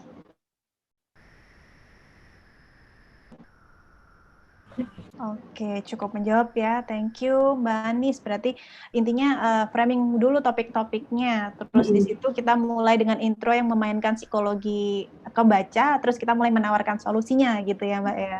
Oke, wah menarik nih. Terus selanjutnya ada lagi pertanyaan dari Mbak Elsa Pramasti nih. Kalau konten berita gitu, optimisasi SEO-nya gimana ya, Kak? Soalnya kalau berita itu kan cepet banget berganti beda kalau konten evergreen gitu. Makasih, Kak. Oke, kalau di website-website portal berita yang memang cepet banget topiknya, ini COVID, kemudian ada isu artis dan lain sebagainya, atau ada beritanya cepet ganti, memang kita harus kuat juga nih di teknikalnya. Dan ada juga kan di Google itu ada fitur Google News, nah daftar ke sana, pasti portal-portal berita ada juga di sana. Kemudian dari sisi kecepatan websitenya juga pengaruh di situ. Kemudian mobile friendly-nya juga pengaruh lebih ke sisi teknikalnya kalau itu juga untuk settingan SEO untuk website berita. Tapi kalau dari sisi kontennya tetap pasti suatu portal berita itu tetap pasti punya konten evergreen yang memang untuk traffic jangka panjang organik ya. Tapi kalau untuk yang cepet-cepetan nampang di yang nomor satu untuk topik-topik yang cepat berganti itu main di settingan technical SEO-nya juga. Saya mau nambahkan, Mbak Rana. Boleh, ya, boleh, tadi, Mas Arya. Kalau tadi dibilang kan ya berita, memang kalau kita berita yang sifatnya harian itu pasti akan cepat basi, tapi dengan data gitu kan. Karena kita bicara data hari ini ya. Data itu justru akan membantu kita membuat konten berita, artikel itu menjadi lebih evergreen. Jadi semestinya kalau kita bisa memanfaatkan itu ya bisa lebih ramah SEO dalam jangka panjang tuh. Jadi kita nggak mengejar berita hari ini apa, tapi kita bisa membuat strategi dengan data itu, artikel kita akan bisa menjadi lebih evergreen. Jadi akan lebih kuat, jangka panjangnya lebih mudah diterima. Kira-kira gitulah. Wah, menarik nih. Wah, bisa dikombinasikan nih ya antara data tadi dengan SEO ya, Mas ya. Apalagi dengan data yang valid dan sangat lengkap, itu pasti lebih performanya akan lebih baik daripada kompetitor. Jadinya nanti kontennya akan lebih evergreen gitu ya. Yeah. Terus kalau dari sisi teknikalnya tadi, kalau terkait berita, mungkin kalau yang untuk harian dimainkannya itu lebih ke yang teknikal atau yang di off page-nya. Kalau yang konten evergreen pasti setiap portal tuh ada gitu, Mbak. Meskipun portal berita pasti mereka juga punya konten yang di set untuk evergreen SEO gitu ya, Mbak Anis ya. Oke, nih apakah sudah cukup menjawab Mbak Elsa nih? Oke, nah, jadi nanti dikombinasikan ya Mbak Elsa antara data dan SEO itu pasti nanti performanya sangat optimal. Terus ada lagi nih pertanyaan dari Mas Alvin. Ingin bertanya mengenai artikel SEO friendly. Apakah Mbak Anis pernah menulis artikel yang telah sesuai dengan role yang tadi dijelaskan, tapi artikel tersebut tidak masuk ke search engine result page? Bagaimana tipsnya? Terima kasih. Cukup jelas nggak nih Mbak Anis? Ya, cukup jelas. Oke. Kasusnya berbeda ya, mungkin ada yang kalau tidak masuk ke ranking halaman pertama, itu bisa jadi kita cek dulu penyebabnya apa. Biasanya salah intent, dan itu pasti pernah ya, pasti kita ada proses belajar juga. Contohnya nih, yang mungkin tricky, ketika teman-teman cara browsing, cara menulis artikel, intent Google yang diinginkan Google dan orang-orang itu cara menulis artikel secara umum. Sedangkan saya menulisnya cara menulis artikel SEO friendly yang khusus untuk SEO. Saya langsung spesifik ke hal-hal terkait SEO, padahal yang diinginkan cara menulis artikel secara umum. Nah, itu kan jadi yang membuat artikel saya yang SEO friendly, cara menulis artikel untuk SEO friendly susah naiknya karena berbeda dengan maksud pencarian. Itu biasanya yang menyebabkan artikel susah naik itu salah intent. Tapi kalau misalnya memang intinya sudah benar, kata kuncinya sudah benar, sesuai, tinggal proses aja. Tinggal nanti tingkat persaingannya seperti apa, tunggu waktu juga. Faktor autoritas websitenya juga mempengaruhi kecepatan, seberapa cepat kita nanti ke halaman pertamanya. Oke, thank you Mbak Ani. Semoga sudah cukup menjawab ya Mas Alvin. Apakah ada pertanyaan lain nih, Mas Alvin?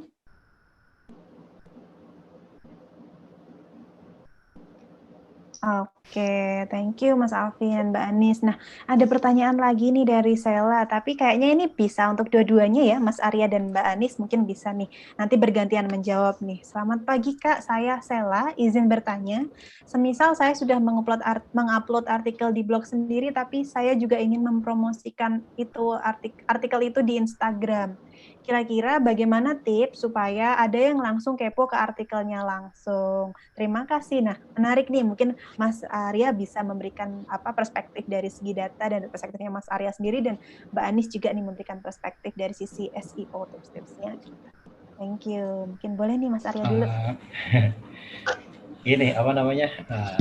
Kalau Instagram itu kan biasanya lebih banyak dengan gambar ya. Dengan gambar orang bisa kemudian tertarik dengan apa sih di balik gambar tersebut, karena kebetulan kalau di tim medsos kami di Kata Data itu memang ketika dia posting di Instagram itu ya, dalam hal ini kan karena kita bicara data, dia akan mencari data-data apa yang menarik yang akan bisa ditampilkan gitu. Dia akan mencari chartnya, grafiknya, yang kemudian dia akan dirapikan kembali lah grafik-grafik tersebut, kemudian akan dia posting di Instagram gitu loh. Begitu juga untuk di medsos dan di medsos yang lain. Tentunya tadi kita bisa memberikan gambar yang menarik, ya tentunya data-data yang data yang dengan gambar dengan data yang menarik yang bisa menggugah pertanyaan. Nah, itu mungkin akan lebih ke publik kita gitu. Kira-kira gitu sih kalau ini kita memang di Kata Data itu seperti itu caranya. Tapi mungkin ada cara lain yang lebih SEO friendly ya. Mungkin Mbak Anis yang bisa lebih menjawab. Oke, thank you Mas Arya. Ya, itu benar banget. Salah satu contoh buat pancingannya kan bisa pakai data ya di IG kan, kita nggak bisa leluasa ngomong-ngomong banyak karena lewat gambar. Nah, mungkin potongan infografiknya bisa ditampilin selengkapnya, diarahin tuh ke artikelnya. Kemudian bisa juga tadi menerapkan yang dari copywriting, dari artikel, inti artikelnya kan pasti ada kayak pain point tujuan artikel itu dibuat. Nah, sisi menariknya itu yang ditampilin di IG. Contoh nyatanya sih kayak misalnya di ketika niaga hoster itu kan ada e-booknya. Nah, contohnya e-book meningkatkan penjualan online. Nah, pengennya dari IG banyak tuh visitor ke e-book. Nah, kita pancingan tuh di IG-nya. Tentu pengen penjualan 1000 kali lipat naik, pokoknya dibikin aja semenarik mungkin apa yang jadi pain point-nya si orang. Kalau pebisnis kan biasanya pengen dapat uang lebih banyak, pengen sukses. Kalau misalnya teman-teman lagi pengen belajar, goalnya itu pengen belajar sesuatu, belajar dengan cara cepat di e-book ini yang jadi pancingan. Intinya ambil dari poin menarik, sudut pandang menarik dari artikelnya, kombinasikan dengan gambar. Banyak juga kan gambar-gambar yang gratis juga, penyedia gambar seperti Pexel, Pixabay, atau malah Canva. Nih, saya juga pakai untuk presentasi tadi. Manfaatkan aja gambar-gambar, terus gambar gratis.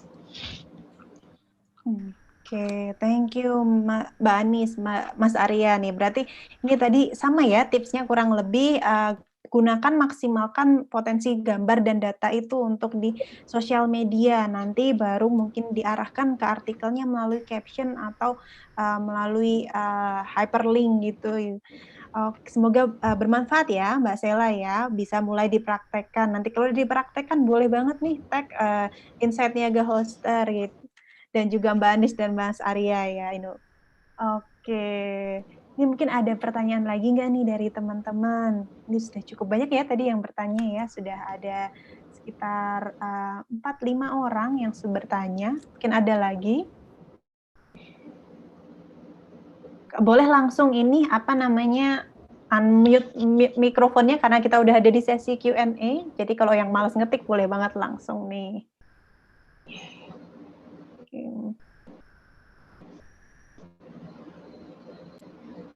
Oke, kayaknya sudah cukup ya, nggak ada yang bertanya lagi ya.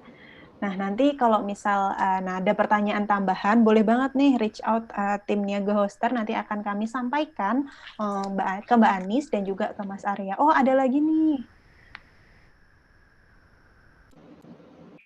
Oke, wah ini ada pertanyaan dari Mas Iza Rames, Mas atau Mbak nih, Ramezah ya. Saya mau menanyakan sesuatu yang sebenarnya berhubungan dengan content writing, tapi agak keluar dari materi sedikit. Sebetulnya seperti apa saja job desk dari seorang content writer? Oke, mungkin boleh banget nih Mbak Anis dibantu menjawab apa aja ya job desk sebagai content writer selaku SEO content team lead nih. Oke, jadi job desk dari content writer itu di company kurang lebih menulis artikel-artikel untuk blog. Sekarang kan udah marak banget tuh para company-company itu pakai strategi content marketing dan biasanya menggunakan banyak artikel. Nah, salah satu tugasnya menulis artikelnya. Kalau di ranah website biasanya lebih ke membuat seperti panduan penggunaan produk, Q&A dan seperti itu. Tapi garis besarnya lebih ke penulisan konten-konten artikel yang di blog gitu. Di website juga yang ada hubungannya ke penulisan. Oke, thank you Mbak Anis. Gimana Mbak atau Mas Ramizah nih? Apakah sudah cukup menjawab? Atau ada pertanyaan tambahan lain? Jadi intinya menulis artikel di website ya, kalau untuk content writer, apalagi yang SEO. Oke. Nah, menulis e-book juga bisa. Memang ada produk e-booknya, tapi kurang lebih di penulisan. Entah itu nanti menulis deskripsi produk di website, menulis artikel, menulis e-book, produk-produk yang ada hubungannya dengan kepenulisan lah, kurang lebih gitu. Oke, ini ada pertanyaan tambahan nih dari Rameza Mbak Anis. Apa saja yang harus dikerjakan dan bagaimana menjadi content writer yang baik? Mungkin daily task-nya kali ya Mbak ya. Tadi kan gambaran tipe-tipe task-nya. Mungkin kalau daily task-nya boleh diceritain Mbak Anis. Apa saja yang harus dikerjakan? Pertama tentu kalau apa saja yang harus dikerjakan dan bagaimana menjadi content writer yang baik. Sebagai penulis tentu memahami kaidah bahasa Indonesia yang baik dan benar, atau mungkin bahasa Inggris, tergantung nanti bekerjanya di mana. Kalau untuk company yang di luar harus bisa bahasa Inggris, berarti wajib tahu bahasa Inggris. Kalau yang di Indonesia, bahasa Indonesia. Tuh, memahami kaidah bahasa Indonesia yang baik dan benar. Kemudian nanti pasti tugasnya memahami produknya, memahami produk dari tempatnya apa yang mau dijual, entah itu freelance, entah itu di company. Nah, itu pahami produknya dulu, apa yang mau dijual, apa yang mau disampaikan. Terus kemampuan risetnya juga harus kuat. Seperti yang bekal dari yang tadi disampaikan Mas Arya juga sangat bermanfaat, harus bisa membedakan info yang baik, info yang benar, dan info yang tipu-tipu, yang hoax gitu. Kemampuan riset, penulisan itu juga harus kuat di situ. Kemudian mampu kayak menyusun bagaimana caranya, ada bekal sedikit untuk jualannya juga, karena pastikan nanti pengennya meskipun kita menulis hal-hal umum, nanti ada juga kan hubungannya sama produk. Jadi kurang lebih tadi kemampuan risetnya, kemudian kemampuan menulis, kemampuan menjualnya juga lewat konten itu harus disiapkan. Kalau daily task-nya kurang lebih penulisan, entah itu apa produknya, tergantung kebijakan di mana bekerja, tapi produknya konten artikel. Oke, thank you Mbak Anis. Apakah sudah cukup menjawab nih Mbak Risa? Oke, terima kasih Mbak Risa. Ada pertanyaan lagi nih dari Mayang. Siang Kak, saya Mayang. Untuk satu tulisan atau produk sendiri sebagai content writer, apa umumnya dikerjakan sendiri? Apa perlu teamwork, seperti mengumpulkan resource dan menulis tulisan sendiri? Kemudian editing, seperti apa ya Kak? Oh jadi seputar teamwork-nya nih, gimana nih Mbak Anis? Oh, kalau untuk teamwork-nya, idealnya ada editor juga ya, ada penulis, ada editor, kayak gitu. Itu untuk minimalnya ada editornya. Jadi nanti kita kan bisa sebelum sebuah konten itu diterjunkan, dipublish ke lapangan gitu kan, ada yang mengawasi, ada yang sudah cek kebenaran, ada yang cek dari sisi EID-nya, dari sisi cek kontennya, gitu. Jadi kerjasamanya lebih ke editornya. Minimal di suatu tim ada writer dan editornya. Oke, thank you Mbak Anis. Mungkin ini related dengan apa yang tadi Mas Arya sampaikan ya. Jadi sebetulnya kita butuh teamwork. Jadi nggak sendiri nih Mbak Mayang sebagai baik itu content writer atau mau jurnalis, jadi jurnalis juga yang penting itu kita ada teamwork-nya. Nanti ada penulis, terus habis itu ada editor sendiri, dan ada fungsi-fungsi lain yang mungkin dibutuhkan. Gitu ya Mbak Mayang, thank you. Ada yang bertanya lagi nih, Alvin. Idenya seorang content writer membuat berapa artikel per hari ya Kak, dengan berapa minimal word count? Nah, mungkin sedikit disclaimer ya Mas, kalau target pasti berbeda-beda nih di tiap company, tapi mungkin ya ini udah dijelaskan dari Mbak Andis yang dari Niaga Hoster ya. Gimana? Kalau pasti beda-beda ya tiap company. Mungkin kalau di portal berita tertentu di company lain ada yang sehari store sampai 5 artikel tapi pendek-pendek sekitar 500 kata. Nah, kalau di Niaga Hoster itu kita menghitung produktivitas dari produksi jumlah katanya setiap minggunya. Sekitar 4.000 sampai 5.000. Karena kita tidak mematok satu artikel ini panjangnya harus berapa, enggak, kita sesuaikan juga dengan jenis kontennya. Ketika nanti misalnya membuat konten topiknya yang kompleks, ya kan pasti panjang. Jadi perlu beberapa hari, karenanya kita menghitung word count-nya. Mungkin itu akan berbeda ketika bekerja di sebuah company yang memang harus tayang, itu pasti lebih ke kecepatan publish-nya. Oke. Terima kasih Mbak Anis. Semoga cukup menjawab ya Mas Alvin ya. Jadi kalau untuk target itu mungkin kalau idealnya kita nggak bisa bicara idealnya gitu ya, karena berbeda-beda gitu. Tapi kalau di Niaga Hoster berdasarkan jumlah kata per minggu atau per bulan. Kalau di company lain mungkin bisa jumlah artikel yang dipublish per hari gitu. Oke. Nah, mungkin kalau dari teman-teman ada pertanyaan lagi? Oke, dari Danu Alvika Nugraha. Oh, mungkin bisa nih ke Mas Arya ya. Bagaimana menanggapi sebuah berita yang judulnya menjebak, bahkan si pembaca justru lebih menanggapi judulnya sebelum membaca isi beritanya. Biasanya disebut clickbait. Wah, gimana nih Mas Arya, ini terkait ke ini ya, fakta dalam data di artikelnya ya.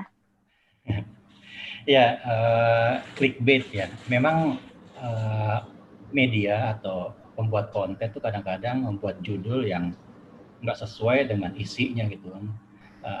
Ya terus terang saya juga sebagai pembaca juga sering sekali menemukan informasi atau berita-berita yang seperti itu, judulnya begini, isinya begitu gitu kan, nggak pas. Nah, mungkin sesekali oke gitu kita tuh ketipu, tapi kan kalau ketipu berkali-kali kan juga jadi males ya. Nah, efeknya apa? Ke kredibilitas kita sebagai pembuat konten itu akan terpengaruh tuh. Jadi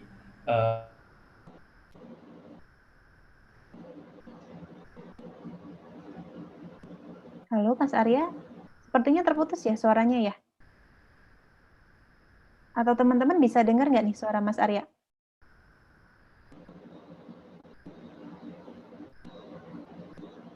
Oke, terputus ya. Kita tunggu dulu untuk Mas Arya. halo, terdengar? Halo Mas Arya, tadi sempat terputus nih jawabannya. Mungkin boleh gitu ya? diulang. Ya, terdengar sekarang ya? Iya, sekarang sudah terdengar. Iya, kalau klik memang kita ketipu ya membaca judulnya apa. Nah, efeknya terus terang sih kalau saya juga pernah juga menemukan seperti itu, terpaksa membuka dengan judulnya tapi ternyata isinya mengecewakan. Nah, itu sih yang bisa terjadi. Jadi itu akan berpengaruh kalau kita sebagai pembuat konten ketika membuat seperti itu dan isinya nggak sesuai dengan judulnya, itu akan akan mempengaruhi ke kredibilitas kita sebagai pembuat konten atau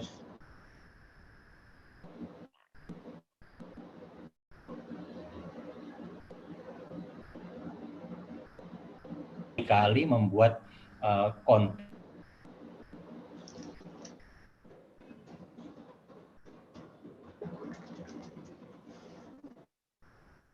Halo Mas Arya? Halo? Tadi sempat terputus lagi, sampai sering kali, terus terputus lagi. Jadi itu kan mempengaruhi kredibilitas ya, kredibilitas si pembuat pembuat berita, penulis dan sebagainya. Nah, ya saya nggak punya resep apa-apa untuk mencegah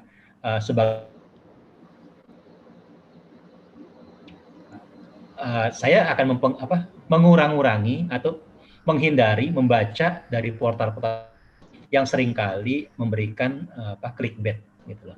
Jadi ya saya menganggap wah informasi udah nggak bisa dipercaya nih yang dia bikin. Jadi efeknya itu dua gitu kan. Si ke penulisnya itu nggak bisa dipercaya, ke medianya juga nggak bisa dipercaya. Sebagai user pembaca itu ya akan menghindari membaca dari media-media seperti itu. Oke, menarik nih Mas Arya. Berarti memang karena kalau sudah cukup sering melakukan clickbait, berarti memang sudah nggak terlalu kredibel, jadi lebih baik kita menghindari aja ya daripada mempermainkan emosional kita atau mungkin mempermainkan ini ya fakta-fakta yang ada. Betul. Oke. Jadi lebih baik sih ngikutin SEO gitu, SEO, tapi kita coba cari yang lurus lah ya, yang sesuai dengan SEO, tapi kita nggak menipu gitu, nggak menipu ke pembaca gitu. Betul, setuju Mas. Terima kasih Mas Arya, sudah cukup menjawab ya Mas Danu ya. Oke, selanjutnya nih ada dari Mas Bayu Chandra Kumara. Untuk SEO mau bertanya apakah ada website khusus untuk menganalisa SEO agar friendly selain Ubersuggest? Terima kasih. Nih, mungkin Mbak Anis bisa membantu menjawab. Oke, banyak untuk tools-tools gratis di luar sana buat cek-cek SEO. Ada misalnya Ahrefs, kemudian bisa juga kita menggunakan kalau untuk cek SEO friendly enggaknya, seperti dia itu support mobile enggaknya, itu bisa menggunakan tools Google-nya sendiri malahan. Di search aja seperti di Google di search aja, kayak misalnya Google mobile friendly, cek mobile friendly, itu nanti muncul dari tools Google-nya, nanti bakal ketahuan, nanti di situ bakal dikasih rekomendasi kok. Kalau nggak mobile friendly, nanti apa aja yang harus diperbaiki, itu tools dari Google sendiri. Tapi kalau untuk SEO tools itu banyak, kayak Moz, ada kemudian Semrush, ada Ahrefs. Biasanya kalau itu berbayar, tapi ada yang versi free-nya, seperti 7 hari free kayak gitu. Jadi bisa dimanfaatin dulu versi free-nya.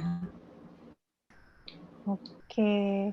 Thank you Mbak Anis. Jadi nggak cuman pakai tools-tools dari eksternal kayak Ubersuggest, terus habis itu Ahrefs, Moz, tapi juga bisa pakai langsung tools dari Google ya Mbak ya? Iya. Oke. Selanjutnya nih ada lagi pertanyaan dari Mas Untung dari Jombang. Bagaimana cara menerapkan teknik SEO di tengah banyaknya berita dan topik yang sama? Angka COVID yang meningkat agar website kita banyak pengunjung. Wah, ini kayaknya kombinasi antara Mas Arya dan Mbak Anis nih. Kalau dari sisi SEO-nya ya, ini fokus agar tidak duplikat aja gitu. Di websitenya kan duplikat konten itu juga dibenci sama Google. Nah, itu biasanya memanfaatkan kategori. Kalau memang mau postingannya banyak jumlahnya, tapi topiknya sama, manfaatin kategori. Kayak misalnya khusus ciri-ciri COVID apa aja, ciri-ciri corona. Terus nanti kalau ciri-ciri ada sendiri, terus nanti daerah yang paling banyak terkena corona mana aja, atau cara menanggulangi corona mana aja. Jadi dipisah-pisah. Mungkin biasanya ya kalau di portal itu 5W 1H kan harus komplit. Nah, itu dipisah-pisah, apanya dipisah. Kemudian kenapanya dipisah, biasanya gitu. Yang penting jangan duplikat aja kalau dari sisi SEO-nya di kategoriin. Oke, kalau dari SEO lebih dibuat kategorisasi datanya gitu ya. Tapi kalau dari Mas Arya mungkin ada pandangan lain nggak nih Mas terkait pertanyaan ini? Nggak ada sih Mbak. Oke, berarti kurang lebih tetap pakai data yang komplit, tidak duplikat, dan bisa dipisah-pisah kategorinya gitu ya. Ya, diversifikasi. Iya, diversifikasi itu. Oke, terima kasih banyak Mbak Anis, Mas Arya. Mungkin Mas Untung pertanyaannya apakah sudah cukup terjawab dari rekan-rekan? Oke, terima kasih Mas Untung. Nah, mungkin selanjutnya kita bisa sudahi dulu sesi Q&A kita pada siang hari ini karena waktu udah menunjukkan pukul 11.54 nih. Nah, tapi jangan khawatir teman-teman yang ada pertanyaan setelah ini, silahkan hubungi tim kami, nanti kami akan sampaikan nih ke beliau-beliau pembicara kita dan akan sampaikan juga jawabannya. Selanjutnya nih, sedikit informasi buat rekan-rekan di sini yang mungkin tertarik untuk bekerja di Niaga Hoster atau merekomendasikan temannya untuk bekerja di Niaga Hoster, kita punya program namanya referral karyawan. Nah, di sini nanti teman-teman bisa merekomendasikan teman atau kolega atau siapapun itu, rekan yang Anda kenal, yang kiranya cocok untuk posisi-posisi yang sedang kita open, di Niaga Hoster.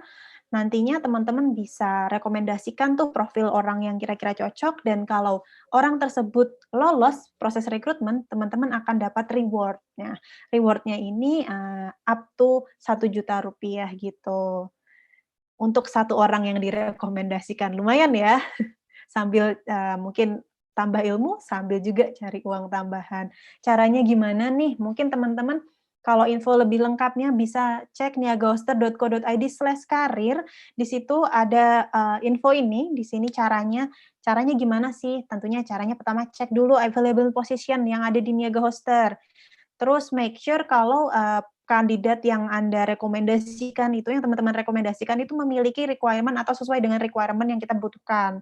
Lalu submit CV-nya ke referral button di niagahoster.co.id/karir. Lalu nanti tinggal menunggu recruiter untuk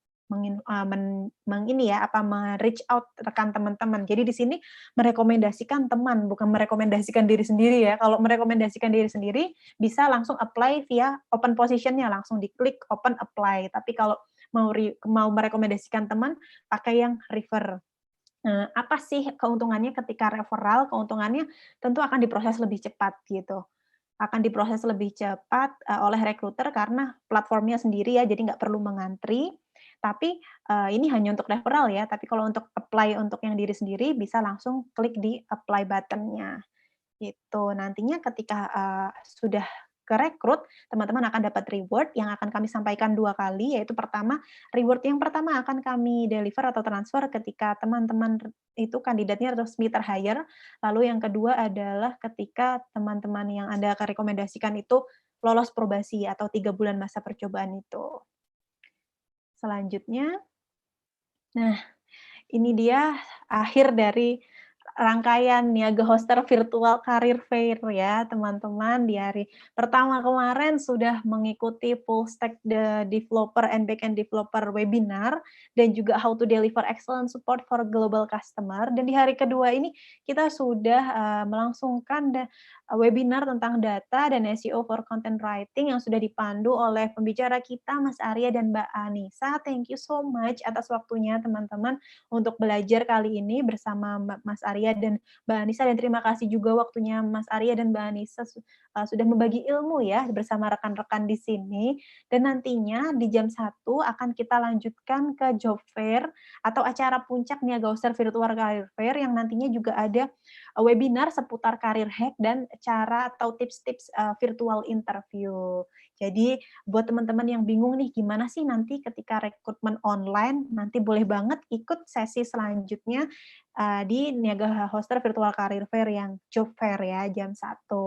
Nah, mungkin dari saya segitu dulu. Terima kasih banyak atas waktunya. Jangan lupa untuk teman-teman yang pengen mendapatkan materi dari Mbak Anis dan juga Mas Arya, isi feedback dulu, nanti setelah mengisi feedback akan langsung kami kirimkan materi dari Mas Arya dan juga Mbak Anis.